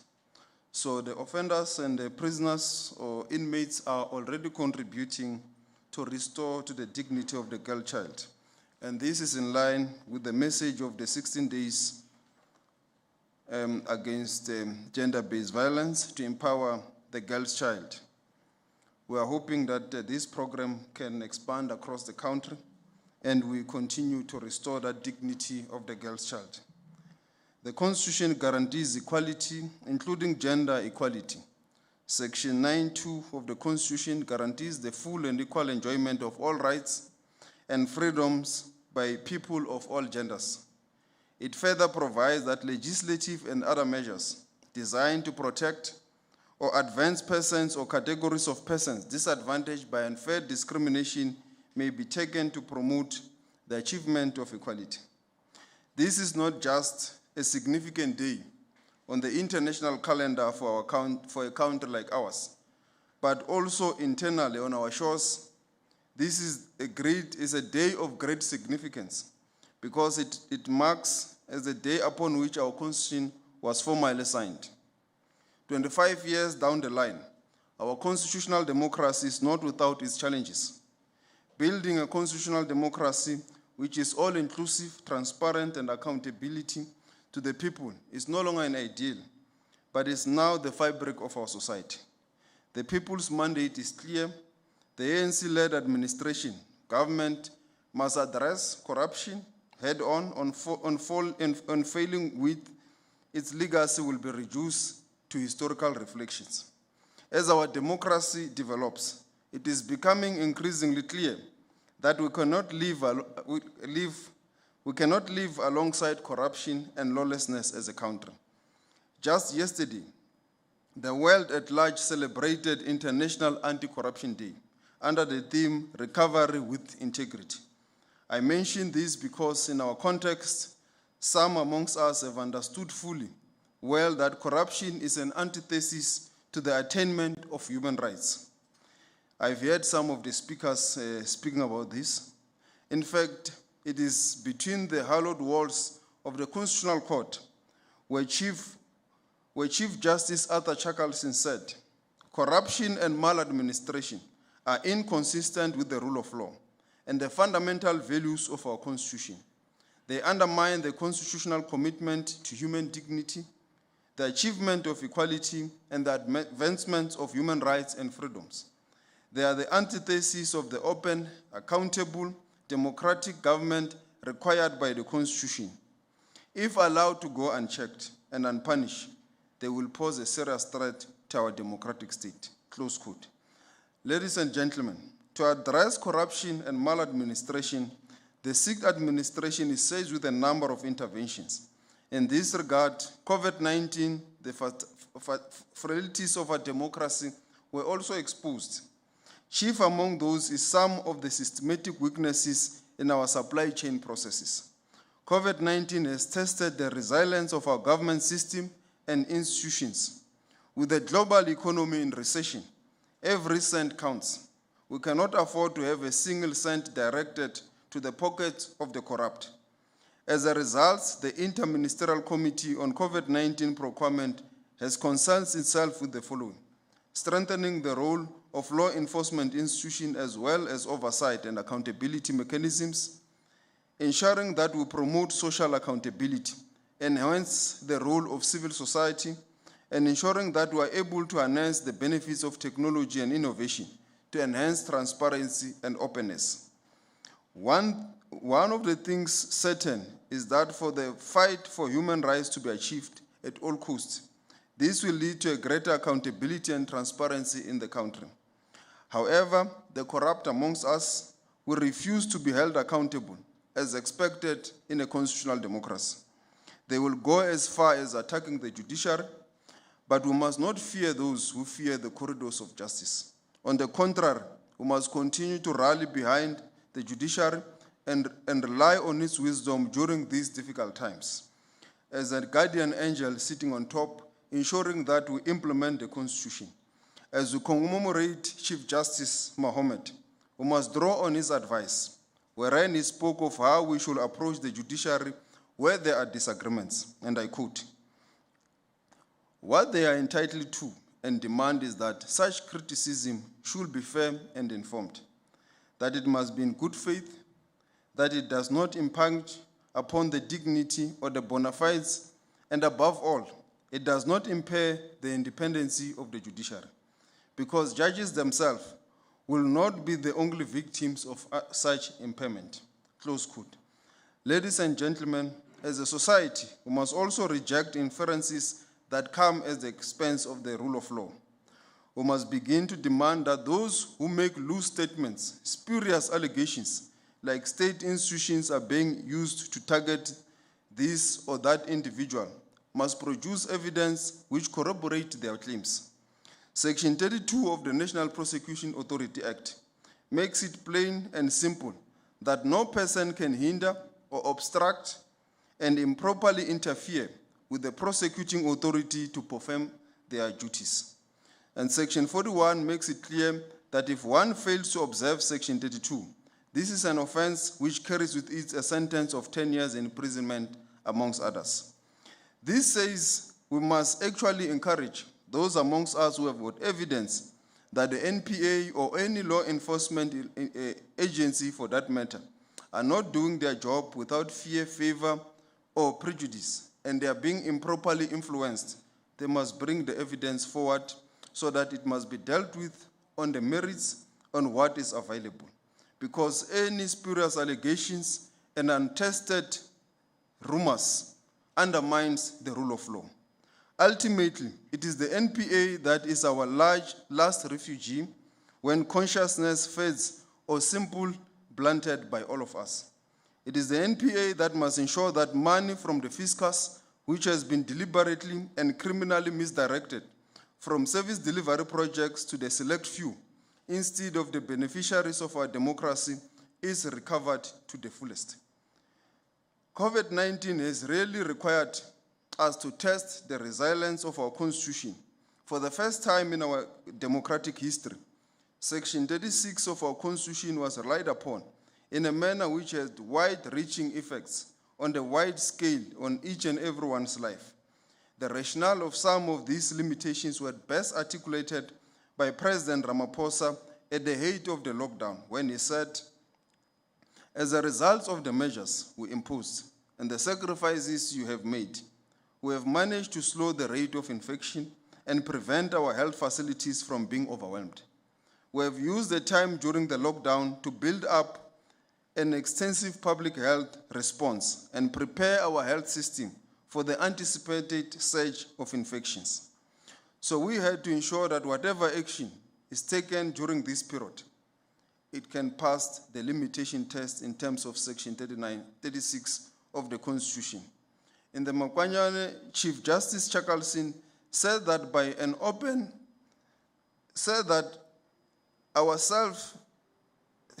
committing ourselves to a society founded on the recognition of human rights, we are required to give particular value to the rights to life and dignity, and that this must be demonstrated by the state in everything that it does. Close quote. Let me add, including managing the pandemic. Our perspective at the time is simple. We need to protect people and subsequently their livelihoods. Or as President of Ghana eloquently said, we know how to bring the economy back to life. What we do not know is how to bring people back to life. This has proven to be true. Stats South Africa has reported that in the last quarter, our gross domestic product, GDP, grew by an estimated 13.5% in the third quarter, giving an annualized growth rate of 66.1%. By and large, we succeeded. Yes, some amongst us succumbed to the virus, but there is no question that without our approach to the virus, the scale of death may well have been a humanitarian crisis. With the second surge firmly in our midst, we need to ensure that we use personal freedoms not only for our benefit, but for our humanity. All of us need to do everything we can to save the lives while rebuilding the economy. Collectively, we need to ensure that our Bill of Rights find expression in a new economic framework. President Ramaphosa has laid a plan which makes our economy more inclusive and equitable. The objectives of the plan are clear: to create jobs, primarily through aggressive infrastructure investment and mass employment programs, to reindustrialize our economy, focus on growing small businesses, to accelerate economic reforms, to unlock investment and growth, to fight crime and corruption, improve the capability of the state, accelerate the land redistribution program. And in this regard, we hope the parliamentary process with regard to Section 25 of the Constitution will finally be concluded. The rule of law is a pivotal component of our economic recovery plan. As we join the rest of the world in commemorating the International Human Rights Day under the theme Recover Better, Stand Up for Human Rights. We should also be galvanized to ensure that indeed human rights are central to COVID-19 recovery efforts, as per the United Nations Human Rights Clarion Call. Let us get up, stand up for our rights, and don't give up the fight as Bob Marley will have sung. And I must add that even our efforts to find a vaccine must also be done within the parameters of international human rights observations and also within the parameters of our own constitution in the country. And this process of a vaccine, we are hopeful that it will be able to stand all kinds of scrutiny, and it will be done within the prescripts of international law and also the prescripts of our own law in the country, including the constitution, so that whatever that we do going forward in terms of the vaccine is responsive, but also is guided by the values of our constitution.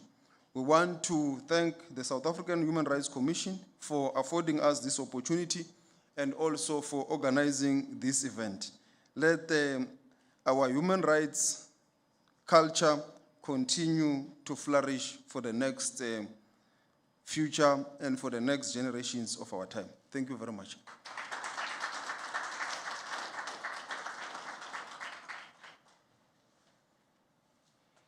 Minister. Thank you so much to the Minister of Justice and Constitutional Development. I think another round of applause would do. That brings us to the second session. So I know you didn't have much of a comfort break, but in the interest of time, we're not going to take a comfort break now. But what I will ask you to do is, please feel free, you know where the venue is, grab yourself a refreshment and please return to the venue, because as I said, the second session is about to commence, and that is the panel discussion. The panel discussion will be facilitated by Sumaya from the Project Justice Trust. And I'm going to ask the panelists, as the Minister takes his leave of us now, because I understand that he has other commitments throughout the course of the day, to then step forward. So I'm just going to give the Minister an opportunity to take his leave. And we thank him once again for being here today. Thank you.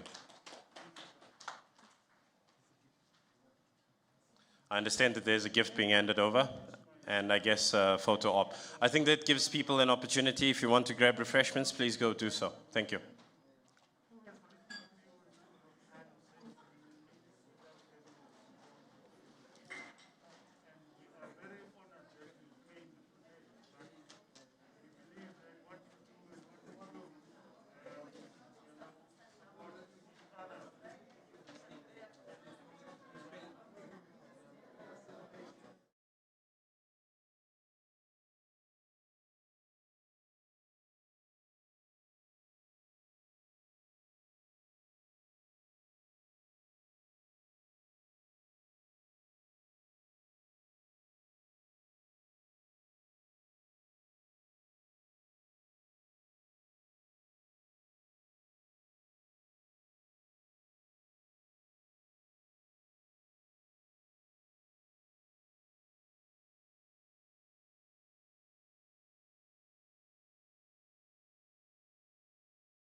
Goes well. So today, part of the International Human Rights Day, I think it's apt that we launch the book, the commemorative monograph titled Law, Morality and Justice, Essays in Honor of Justice Muhammad, in line with the essence of the day and the objectives and values that we aim to achieve. In this special edition, which was published in collaboration with the South African Human Rights Commission and OCAF, as well as the Project Justice Trust, and co-published with JUTA, or printed with JUTA, is a collaboration, is a set of essays. The title is apt, I think, because the Chief Justice Ismail Mohammed's entire life struggle, he was our first democratically appointed Chief Justice, and he spent his life immersed in the law, fighting to ensure that law has a legitimate moral foundation, which is committed to justice for everyone, for all. This volume could not have been produced had it not been for the wonderful cooperation of many jurists, academics, and lawyers. Some of them are Justice Yvonne Mahoro, Judge Dennis Davies, Professor Halton Cheadle, Professor Nico Statler, Professor Tuli Madonsela, Professor Penelope Andrews, and of course his niece, Anissa Mohammed. There are also two special odes of tributes from his former colleagues and friends, Clifford Mailer and Sean Naidu. The contributors looked at Muhammad and his jurisprudence through the prism of human rights. This has to be so because Muhammad was a visionary human rights lawyer, long before the ethos of the Bill of Rights was introduced in our constitutional dispensation. It is therefore fitting that we honor and respect the late Chief Justice Ismail Mohammad. His voice is recognized in South Africa, our region, and the world as a powerful, brave one in promoting human rights. So this segment is, as Gershwell indicated, part of a panel discussion. I will introduce our panelists. I'll start with, of course, Deputy Minister of Justice, Correctional Services, Mr. John Jeffrey, on my left. DM, we are most grateful for your presence. Thank you very much. And the beautiful message of support from the Honorable Minister of Justice and Constitutional Development that's in the book. We have a pleasure to also introduce Mr. Professor Majola, who is representing the South African Human Rights Commission, who has collaborated on this initiative, as well, who has also been a human rights activist, I think, his entire life. Next to him, we have the niece of the late Chief Justice, Anissa Mohammed, who's a senior lawyer at Golden Hayes Malaichi. And on my far left, in the very end, is the former Deputy Minister of Basic Education, former Minister of Justice, and of course, the chairperson of the Project Justice Trust. Thank you all for joining us today and agreeing to be part of the panel. Appreciate it. Deputy Minister, your department has previously held an annual essay competition in the name of Justice Ismail Mohammad. What are the attributes of Mohammad that made your department decide to honor him in that way? Thanks very much. Maybe just to correct, it was the South African Law Reform Commission that named the essay competition after the first Black Chief Justice, Ismail Mohammad. They've also then changed it to say they'll honor, I think last night it was said that it's now the Pius Langa, its name has changed, and that's not actually the case. They decided to broaden it and each year or every 2 years to name it after a renowned person. So effectively they started with Chief Justice Ismail Mohammad. But I think that really he epitomized the history of South Africa, the struggles many people had to go through to overcome adversity in terms of the hurdles that he faced. He was very much a trailblazer, first black advocate to take silk, first black judge in South Africa. and then obviously the first black Chief Justice, and effectively also the first Chief Justice appointed in the new South Africa. So we inherited, I think, Chief Justice Corbett, but the first appointment that President Mandela made was Chief Justice Mohammed. I want to just quote quote Judge Albie Sachs, because I think it's quite appropriate. And he described Ismail Mohammed as intellectually boulevards ahead of those who he had to appear before in court. And I think that sums it up. Thanks. Thank you, Deputy Minister. Professor Majola, this event is a wonderful collaborative initiative on International Human Rights Day. You partnered with the Project Justice Trust and OCAF and assisted in editing on this volume as well. What made your commission embark on this course? Well, thank you very much. There are a number of factors that made us collaborate. Number one, Chief Justice Ismail Mohammed was a human rights visionary. In addition, he spent his entire life fighting for human rights. And human rights is what we are doing in the South African Human Rights, in the South African Human Rights Commission. And it happened that this year is the 25th anniversary of the South African Human Rights Commission, which also happens to be the 20th anniversary of the passing away of the Chief Justice. We had started last year preparing for the 25th anniversary, planning that we were going to have a series of events which would culminate in a big conference at the end this year.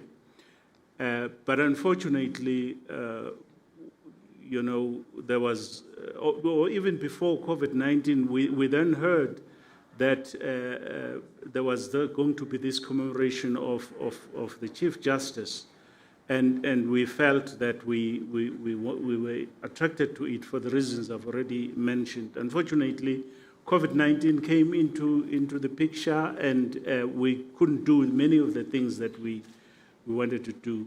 But later, when we heard that there was going to be the monograph, we decided that we should partner with the Project Trust, and we indeed participated in the editing of the book. Our chief executive actually participated in the team that edited the monographs and the book. And we think that what he did is a legacy for human rights activists, human rights practitioners, students, and so on, and therefore that we should do this together. Thank you very much, Professor. Anissa Mohammed, you are a senior attorney and chairperson at a huge firm. Ismail Mohammed is also your paternal uncle. What meaning does this commemorative monograph have for you, a lawyer, and also a family member? Thank you so much, Sumaya. My thanks to everybody who has collaborated to bring this monograph into existence. You will recall that we had the book launch of the biography last night and the monograph today.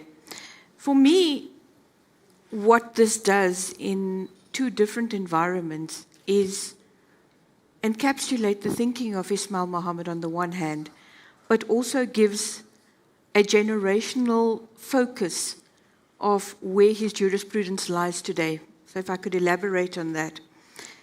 The biography is a snapshot of his life. It takes you through a journey which shaped his jurisprudence. It is about him and his writings. What the monograph does, on the other hand, is it, with almost a hindsight of 20 years, tries to utilize the tools which he left us as part of his legacy to try and sort out problems that we have today.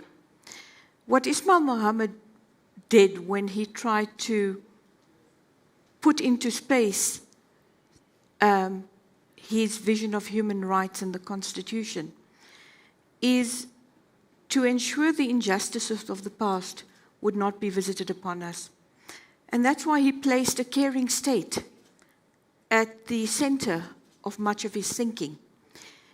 It was, as Deputy Chief Justice Zondo quoted, it was a break with that which was indefensible and immoral to bring us into a utopian new future. So the state was put at the heart of what he believed would be a vibrant democracy based on human rights. And those would be the tools that we as a society would need in order to ensure that we reached an egalitarian society. What we've seen in the last 20 years is rampant corruption, which has increased exponentially from the time that he died to where we sit now. We see a state that, far from being the caring state, at many times became the proponents of the very behavior that he sought to prevent. From that perspective, if you look at even what happened under the state of lockdown, where Collins Khoza was killed at the very hands of the state machinery that should have been protecting him. And there are many such examples. And what this monograph does is highlight some of the issues that still remain with us and question some of the paradigms and tools that we have at our disposal in order to bring about a caring society that Ismail Mohammed envisaged. I do believe his tools are still very valuable. I'm not sure if they're being implemented correctly. That is, for me, what the monograph represents. Thank you, Anissa. Mr. Surti, today you represent both OCAF, who's unable to be here today, as well as the Project Justice Trust. As the chairperson of the Project Justice Trust, and also as the editor of this interesting monograph, what made you decide to publish a monograph at all? Thank you very much, Sumaya. And Sumaya, for the benefit of the viewers in particular, the book that we're speaking about, the monograph that Deputy Chief Justice Zondo spoke about, is this one. And that's the reverse of the book over here. There is no banner that has been allowed, so we show this to you. Last night, we launched this book, and we were addressed by none other than the retired Deputy Chief Justice Dikgang Moseneke. This is the reverse of the book. So there are two books, and they really complement each other. This one, the biography, is written in a plain language, accessible to everybody, and you don't have to be either a lawyer or an academic to understand it. It contains many of his speeches, many of his judgments, and perspectives of various eminent jurists and lawyers. This one is, as what Anissa says, it's more jurisprudential. It contains articles from very eminent judges and academics, and certainly extremely interesting.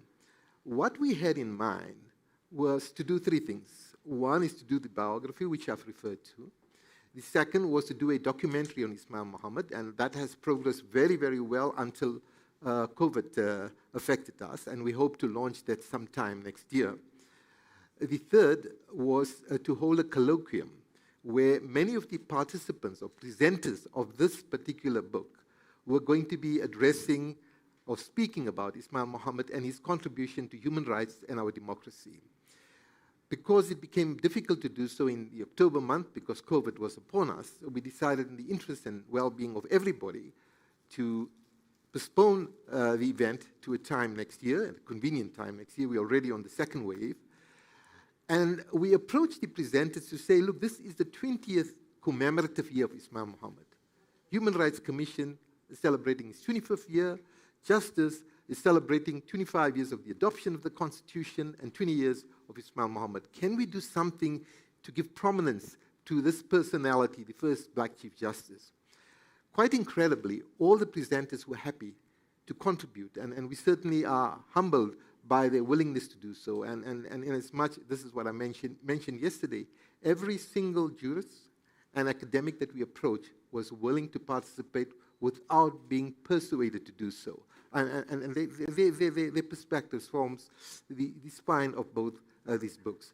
So the monograph itself is a result of presentations that would have been made at a colloquium, in partnership with the South African Human Rights Commission, by the way, and to whom we are extremely grateful. They form part of the editing, as has been pointed out, and I think the outcome is just quite unbelievable. So we sit here with great pride and thankfulness and gratitude to the people who have contributed so significantly to bring to life the legacy of Ismail Mohammed.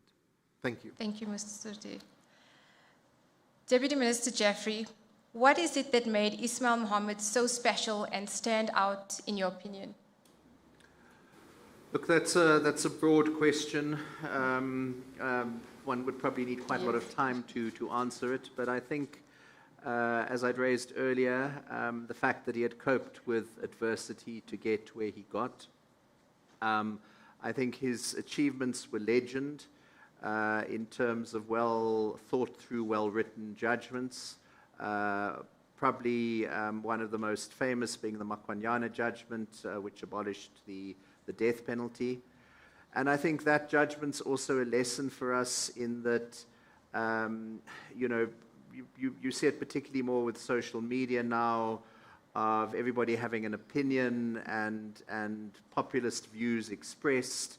And it's populist to say bring back the death penalty. But if you read Justice Mohammed's judgment and the other judgments in the Makwanyana case, you can see why that is not the way to go. So I think it's a number of factors. I think also the fact that he was not just a South African judge. I don't know if anybody else on this continent has been the Chief Justice effectively of 3 countries as far as I can see. South Africa itself, Namibia, and then also I think he was the head of the judiciary in Lesotho. So I think that also shows his commitment to internationalism. But I think what's important for the younger generation who forget, who don't realize what it was like to read and learn about his history in terms of how he was excluded and effectively made it to the very top. Thank you. Chairperson and Professor Majola, the South African Human Rights Commission celebrates the life of Ismail Mohammed, like you mentioned, on your 25th anniversary. Is there anything specific that's top of your mind that would make him special in context of today or in context of your values as a South African Human Rights Commission and your vision? Yes, certainly. As I said earlier on, that he was a committed fighter for justice, for fairness, and so on. But also, you know, human rights is not about the powerful that much, or the rich. It's about the poor. And you read that he often went to far-flung rural areas to support poor communities there against the brutality of apartheid, whether removing them from one place to another, and so on. And he made it his business to actually help people who were victims of the Group Areas Act. And there are many people who were actually victimized by apartheid because they fell within the purview of the Group Areas Act. But also, when he was appointed as the Chief Justice, he was appointed at a very crucial time when South Africa was then making the clear break that he was making with the former legal system, which was based on Roman Dutch law and English law, and embracing, you know, constitutional rule, freedom, the Bill of Rights. And he was just the best person to be appointed at the time to drive that shift from the apartheid legal system into our own. Many commentators, the Deputy Minister has also talked about his judgments. We heard earlier on about his contribution as a legal counsel, as a defense counsel. How he shaped the law even as he was, you know, defending people and so on, and changed the law. our belief in the Commission is that we need people like those, and we need to emulate examples like those as the Commission, you know, in order to help in fostering the culture of human rights in the country. The Deputy Minister has just spoken a little bit about his legacy. I was wondering this morning, you know, when I went to university, I was forced to read about the great Roman Dutch writers and so on, and wondering whether actually in this country we shouldn't consider our law students learning about our great architects of our legal system, our heroes, including the likes of Ismail Mohammed. I have taught from time to time, well, I taught previously, but recently I've also taught, and you can see the lack of clarity, the lack of eloquence, the lack of analysis, and so on, things that Chief Justice Mohammed had, the legacy that we should actually be passing on to our generations, you know. So all these, the countless reasons why we as the Commission would remain partnered with his name, you know. But those are the few that I would like to simply just mention. Thank you, Professor. Ms. Mohammed, it almost seems prescient that your articles speak to human rights under the Disaster Management Act in the monograph. Please share with us briefly your thoughts about our responsibilities to respect human rights in the face of a pandemic.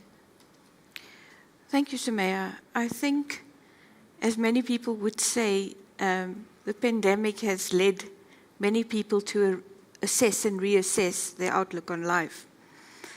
As part of the article, I conclude on the basis that what shaped Ismail Mohammed's jurisprudence was the concept of Ubuntu.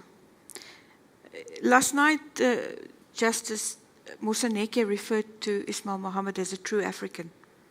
And Ubuntu is that concept which is deeply rooted in African tradition and culture, which simply says, I am because you are. And it rightly postulates and infers from its concept that it is not so much about human rights, but about human obligations. Therefore, my obligation to my neighbor is stronger than my asserting of my own rights. Because in looking after the well-being of others, you will find you end up with a far more egalitarian and stable society. And at the end of the day, that is the journey we are trying to take. So if you look at a time of a pandemic, you would expect more people to start caring. You would expect more people to come to the forefront, and we did see that in the form of frontline workers who, despite the danger to themselves and their families, made that journey and looked after the sick. But we also saw a very nasty side of the culture of entitlement and perhaps the overemphasis on human rights, which is abuse of PPE tenders. And we saw some abuse of state power. And I think that's the type of debate that we need to have with ourselves now, not only in modern-day South Africa, but certainly globally, is to say, where are we going with this culture that we have inbred within ourselves? We need to become more collective-looking in order to ensure that the ideal so beautifully espoused in the jurisprudence of Ismail Mohammed actually have the right mindset to take root.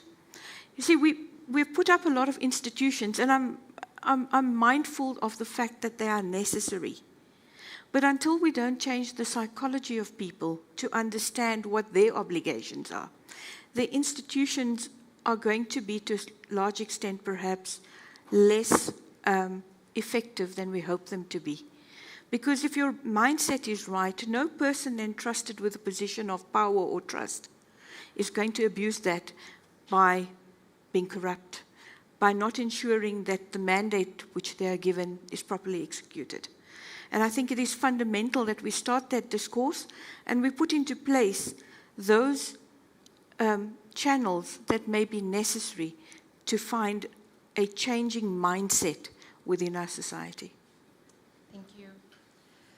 Mr. Surti, you and Dr. Quresh Patel authored the Muhammad biographical sketch, and you interviewed many of his colleagues and friends and family.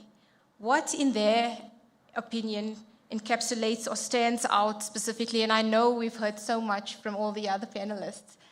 Is there something that, apart from the usual, and, he was a great man, that stood out for you and encapsulates what all the others were saying?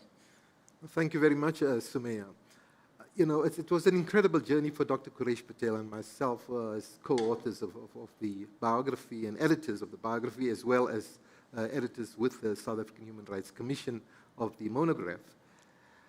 What stands out in all the interviews, firstly, is his complete commitment to the rule of law. In other words, he felt that if there was no rule of law that prevailed, there would be anarchy. Secondly, and this is where the title of this monograph comes from, is law, morality, and justice. You cannot talk about law without talking about morality and justice. In other words, imbued in the law, contained in the law, there must be morality, there must be truthfulness and integrity. You can't have a tyrannical system or a parliament that passes laws that is repressive and excludes the vast majority of the people, as we've had in the apartheid stage. And third, in terms of the particular title, is the fact that law, morality, and justice are indivisible.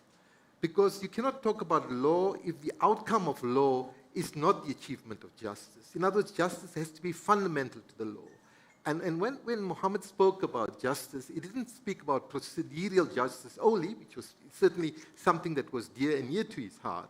He spoke about substantive judgment, substantive justice. In other words, when he speaks about equality, it's about how do you redress the inequalities of the past? How do you achieve equality? How do you eradicate poverty? So he believed in a value-laden, context-driven basis of interpretation and application of the law. What Muhammad also spoke about was the importance of fundamental human rights, which unites not only the people of South Africa, but would unite the region as well as the continent. My colleague, the Deputy Minister, spoke about 3 courts, Lesotho, Namibia, and South Africa. But he also served as a judge of appeal in Swaziland, also served as a judge of appeal in Botswana. So he committed himself fully to a law that has integrity. He refused to acquiesce, to serve in the apartheid regime, and perhaps to demonstrate to you what kind of life he led and why it's so important to celebrate him. He's the first black senior counsel in South Africa in 1974, where senior counsels were rare and had to have exceptional and extraordinary talent. For 12 years, he's not allowed to have a chamber. He has to squat in the chambers of colleagues because the Group Areas Act prohibited him from practicing in the city center because he was not white. So for 12 years, his colleagues saw him squatting, having sandwiches in the alleys of the chambers, and at times he was compelled to go to the toilet to have his sandwiches. And there was silence. Even those who had strong liberal tendencies didn't protest, didn't petition justice to say, look, how can a colleague of ours of this extraordinary talent be allowed to be refused chambers, not be allowed to use the common room, not be allowed to use the rowing facilities. In other words, he was excluded from that even though he was so. That was the reality that he lived through. And then then he becomes renowned, he establishes a reputation, becomes a valiant fighter for human rights. Saved in Albertina Sisulu, Yusuf Jasad, Zwelika Sisulu, all represented by Ismail Muhammad, acquitted as a result of his incredible forensic skills and his commitment to truth and integrity. And here's a man who is basically a footprint in South Africa, in the region. Is a Chief Justice of Namibia, is now recommended as the Chief Justice. 100 white senior judges say they are opposed to his appointment. That is how deeply entrenched the discrimination was. And obviously, when the Judicial Services Commission interviews them, it becomes clear, abundantly clear, that the only candidate for Chief Justice has to be Ismail Mohammed, not because of the color of his skin, but because of his ability and his contribution to the law and jurisprudence. And indeed, he goes about it. And at the time of his appointment, and if you look at the photograph in the book, you'll see when he accepted the appointment as a judge only after the release of Nelson Mandela, he's the only black face amongst more than 100 people.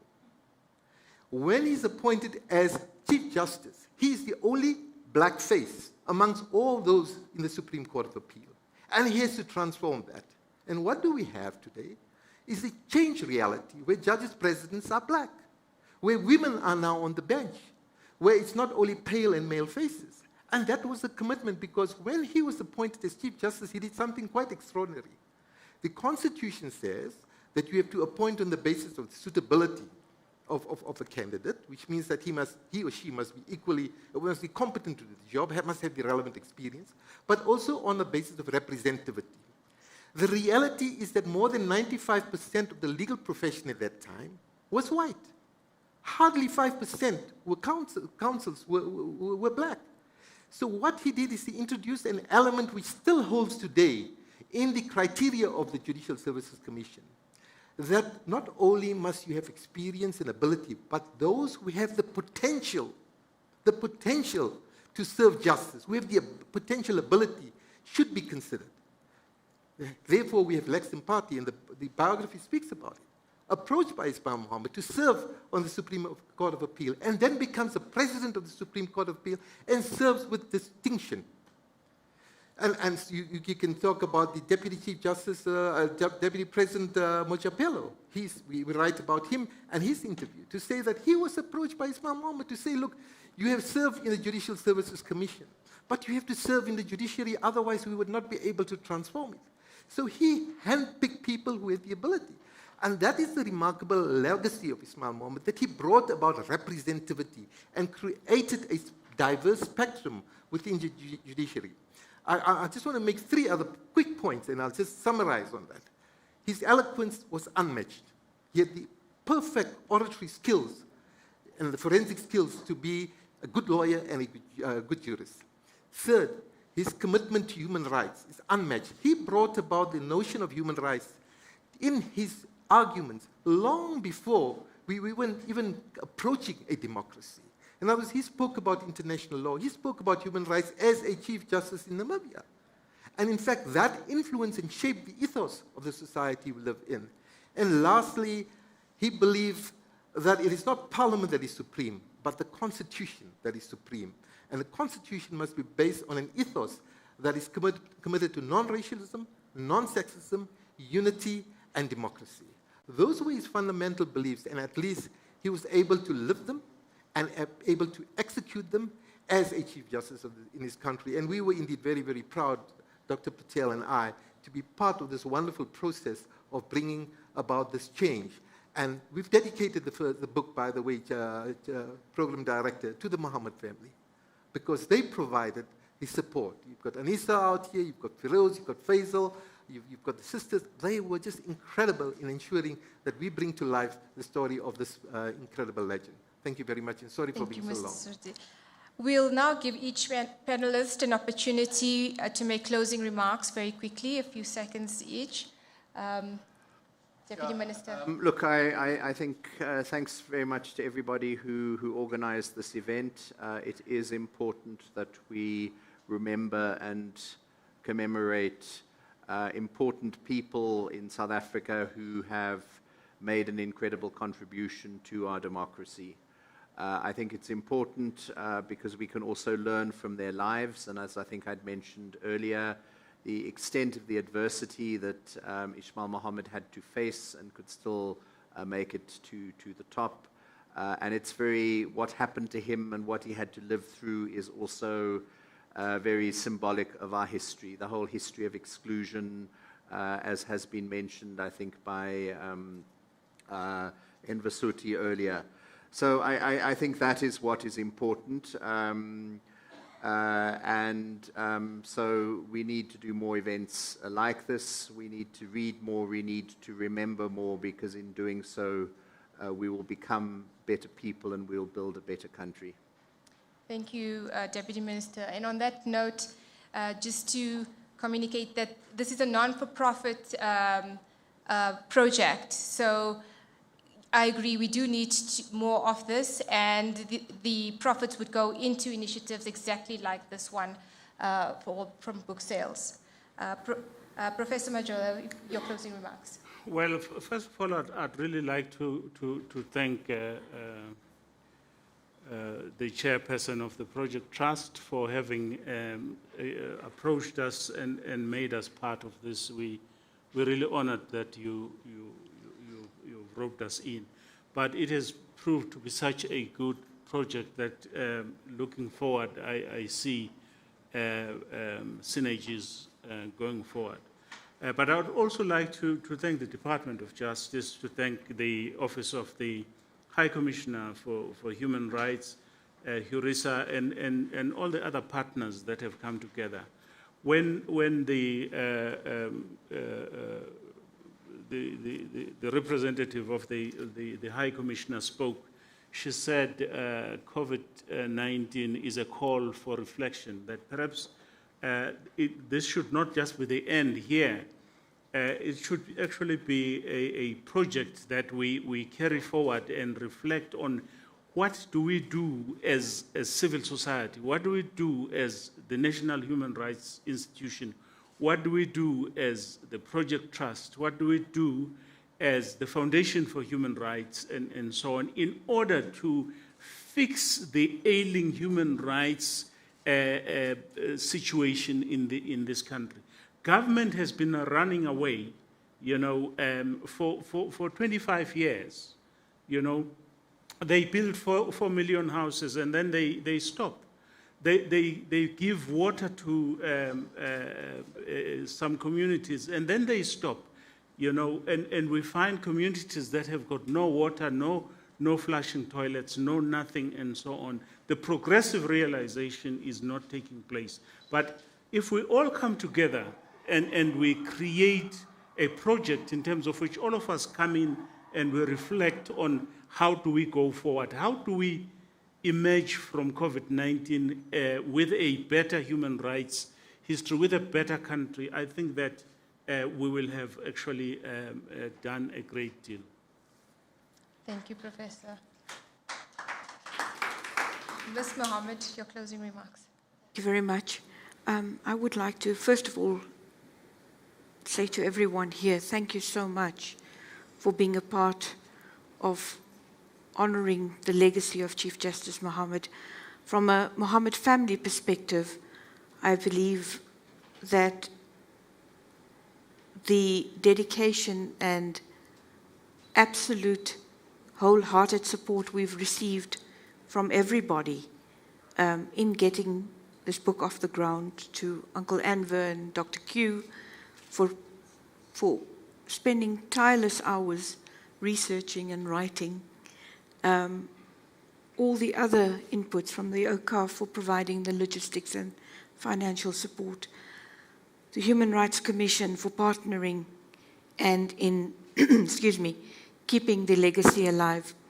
This for us is more than we ever expected when we sought to keep the legacy of my uncle alive. That's a very personal message.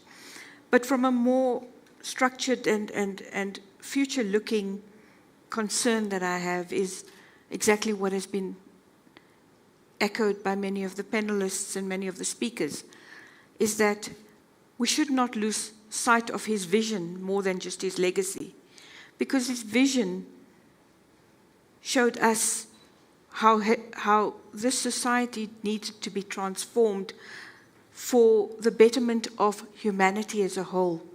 And that is the vision we need to hold on to. Thank you.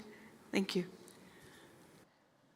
Mr. Sruti, a quick close. I'm going to be very brief. Thank you very much, Chairperson. To really say, I've already thanked the Ministry of Justice, and I do so again through the Deputy Minister for participation yesterday as well as today. Thank you very much, Deputy Minister. To the South African Human Rights Commission, they had absolutely no hesitation in partnering with us, and we are indeed grateful. Our other sponsor, OCAF, is not present here today, but I would want to be their spokesperson to say that they have a particularly important project called Leaders and Legacies, where they celebrate the lives of women and men who have contributed significantly to human rights. And on that basis there, they had absolutely no hesitation in supporting this particular initiative, and we want to thank OCAF for sponsoring and being part of this particularly important project. We certainly want to thank all and sundry who have been really collaborative and made this vision that we want to celebrate a reality. Their perspectives are in these books. Their contributions have really formed the basis of our celebration of Ismail Mohammed. So we thank you for this opportunity, Program Director, and to our colleagues who are seated here. Of course, the Mohammed family cannot be excluded. I've already thanked them, and I thank them again for making it possible. Thank you. I mean, we would particularly like to thank the South African Human Rights Commission CEO, Mr. Tipanyane, Dr. Quresh Patel, and Mr. Surti for editing this limited print commemorative volume. I would like to sincerely thank the contributors for their essays. We wish to thank the South African Human Rights Commission for hosting this collaborative event, and we wish to thank all the partners for their contribution. We conclude with the words of the theme for today that apply and encapsulates the way the Chief Justice lived his life. Stand up for human rights. Thank you very much.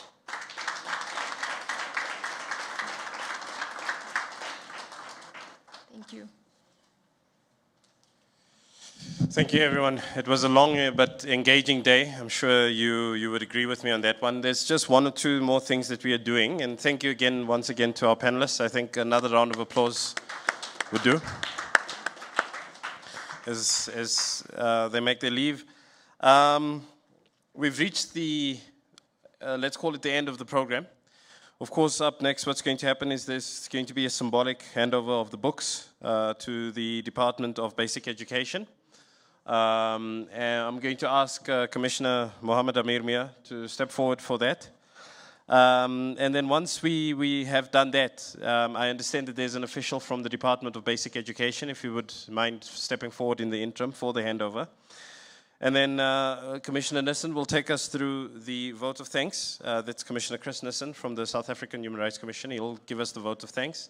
And then after that, we will all convene for lunch once again in the same venue where you just had your refreshments. So if we can commence with the symbolic handover. Thank you so much.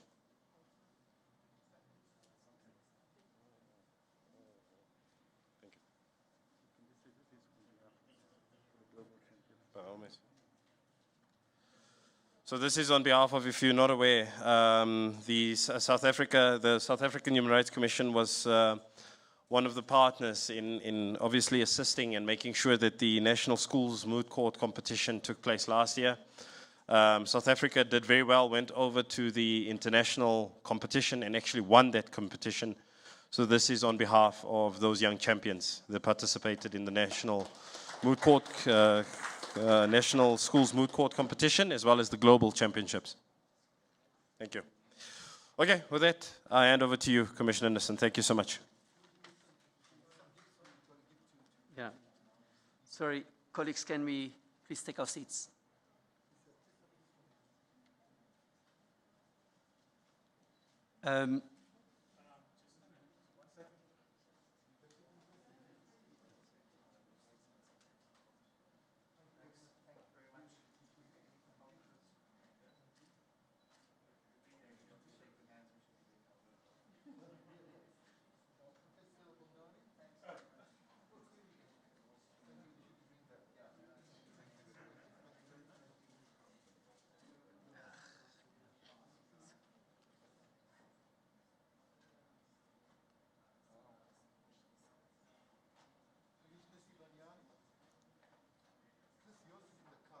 No problem.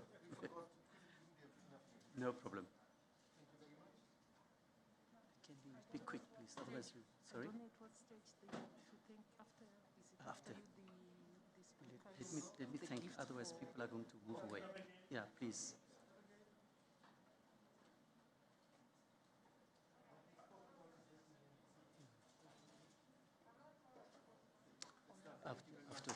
Thank you so much. Chairperson, colleagues and friends, I've got a simple task to thank everybody, but it's so difficult with all the speakers that were here.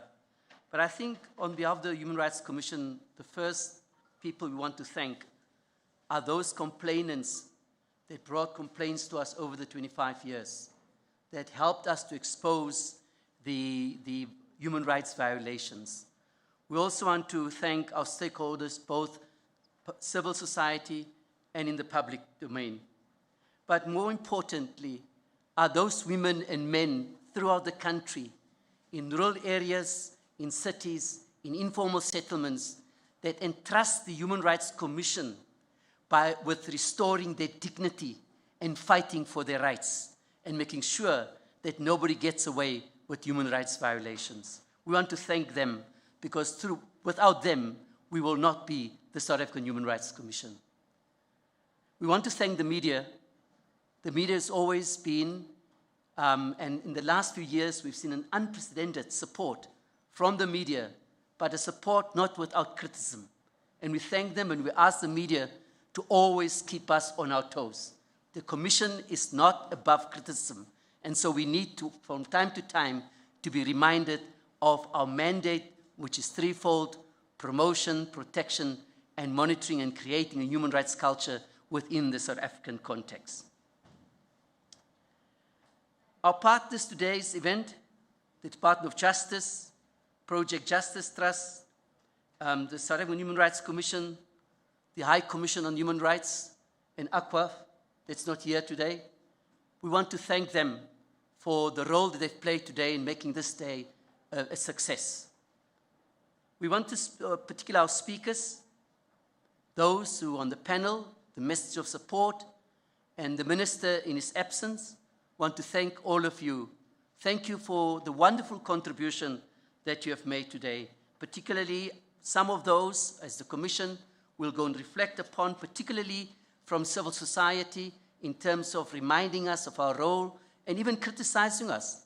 We may be, as the Commission, the conscience of the South African society, but civil society is also our conscience to remind us what we are called for to do within the Republic of South Africa.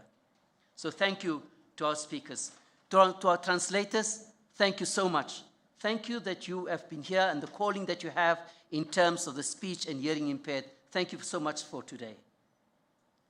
The organizers that put all of this together, from the sound to the catering, our staff, and particularly, I would like to say, in the absence of Commissioner Makwetla, who was the first chairperson of the 25th anniversary committee and taken over by Commissioner Mirmia, and we want to wish Commissioner Makwetla a speedy recovery.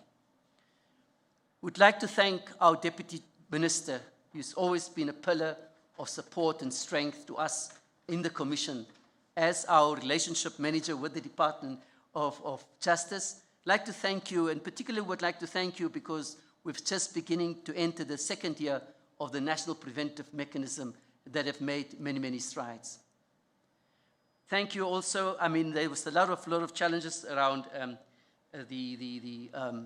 what we know as COVID, but also I'd like to say thank you to Envesurti and to the Muhammad family. As his niece, Miss Muhammad, said last night, as they fondly call Ismail Muhammad Ba. And we'd like to say thank you to your family for giving Ba as a gift to the South African society. And we say to Ba, rest in peace, Tamaku.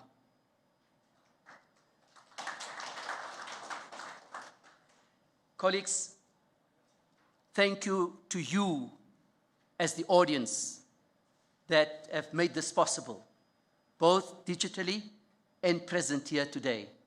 And again, to all the organizers, thank you so much. But in conclusion, the poor, the marginalized, and the vulnerable do not live by policies, words, structures, process, and procedures. The poor and the marginalized in our country, after 26 years of democracy, as the chairperson of the Commission said, that, we still have pit toilets. We still have people drinking water with the animals. We still have asbestos over roofing. We still have informal settlements where there's no water, no electricity. No policy, no constitution is going to bring that to them unless each one of us are committed, and the South African human rights being committed to say our actions will surely follow our words, so that people in this country can realize their rights in this country. We are the defenders of those rights, and we either make history by moving the goalposts at all times, or history will destroy us for our words and not for our actions. Thank you so much. And thank you so much to our chairperson, the commissioners, the secretariat that has put a lot of in, with the head of the secretariat being the CEO. Thank you so much for making this possible. And then lastly, we cannot be on our knees. We cannot just be in our corners. And the United Nations Human Rights team is so apt. We must stand up for human rights, or we will fall for the violations. Thank you so much.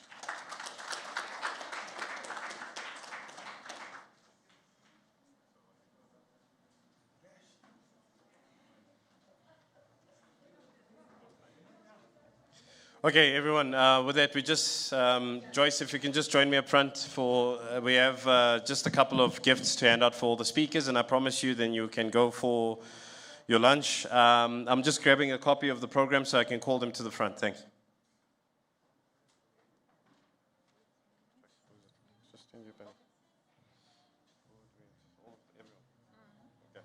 First and foremost, I'll call the CEO of the Commission to the front, Advocate Sidiso Tipanyani. What have I done now? No. Gift.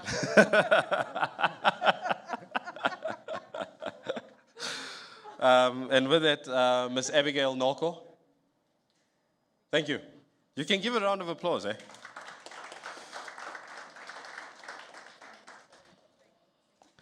Commissioner J.B. Sibanyoni.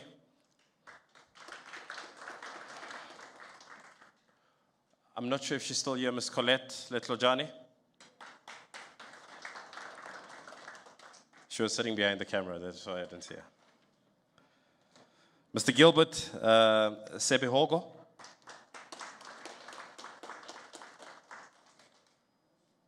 I believe, I'm not sure if the Deputy Minister is still with us. Okay, the moment I see him, I'll... and then, of course, with that, the participants in the panel discussion, Mr. Envesurti.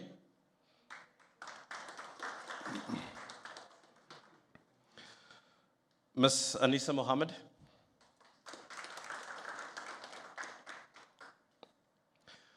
The chairperson of the South African Human Rights Commission, Advocate Bongani Majola.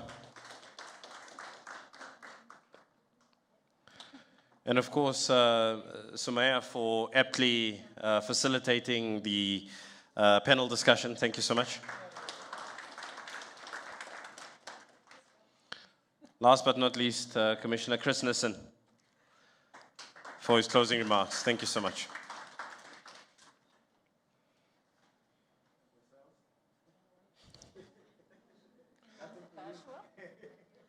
And this one is for Gashua as our resident spokesperson. Thank you, thank you, thank you. And I was going to try to be humble and say this is reward enough. Thank you so much. Let us go and have lunch. Same venue where the refreshments were.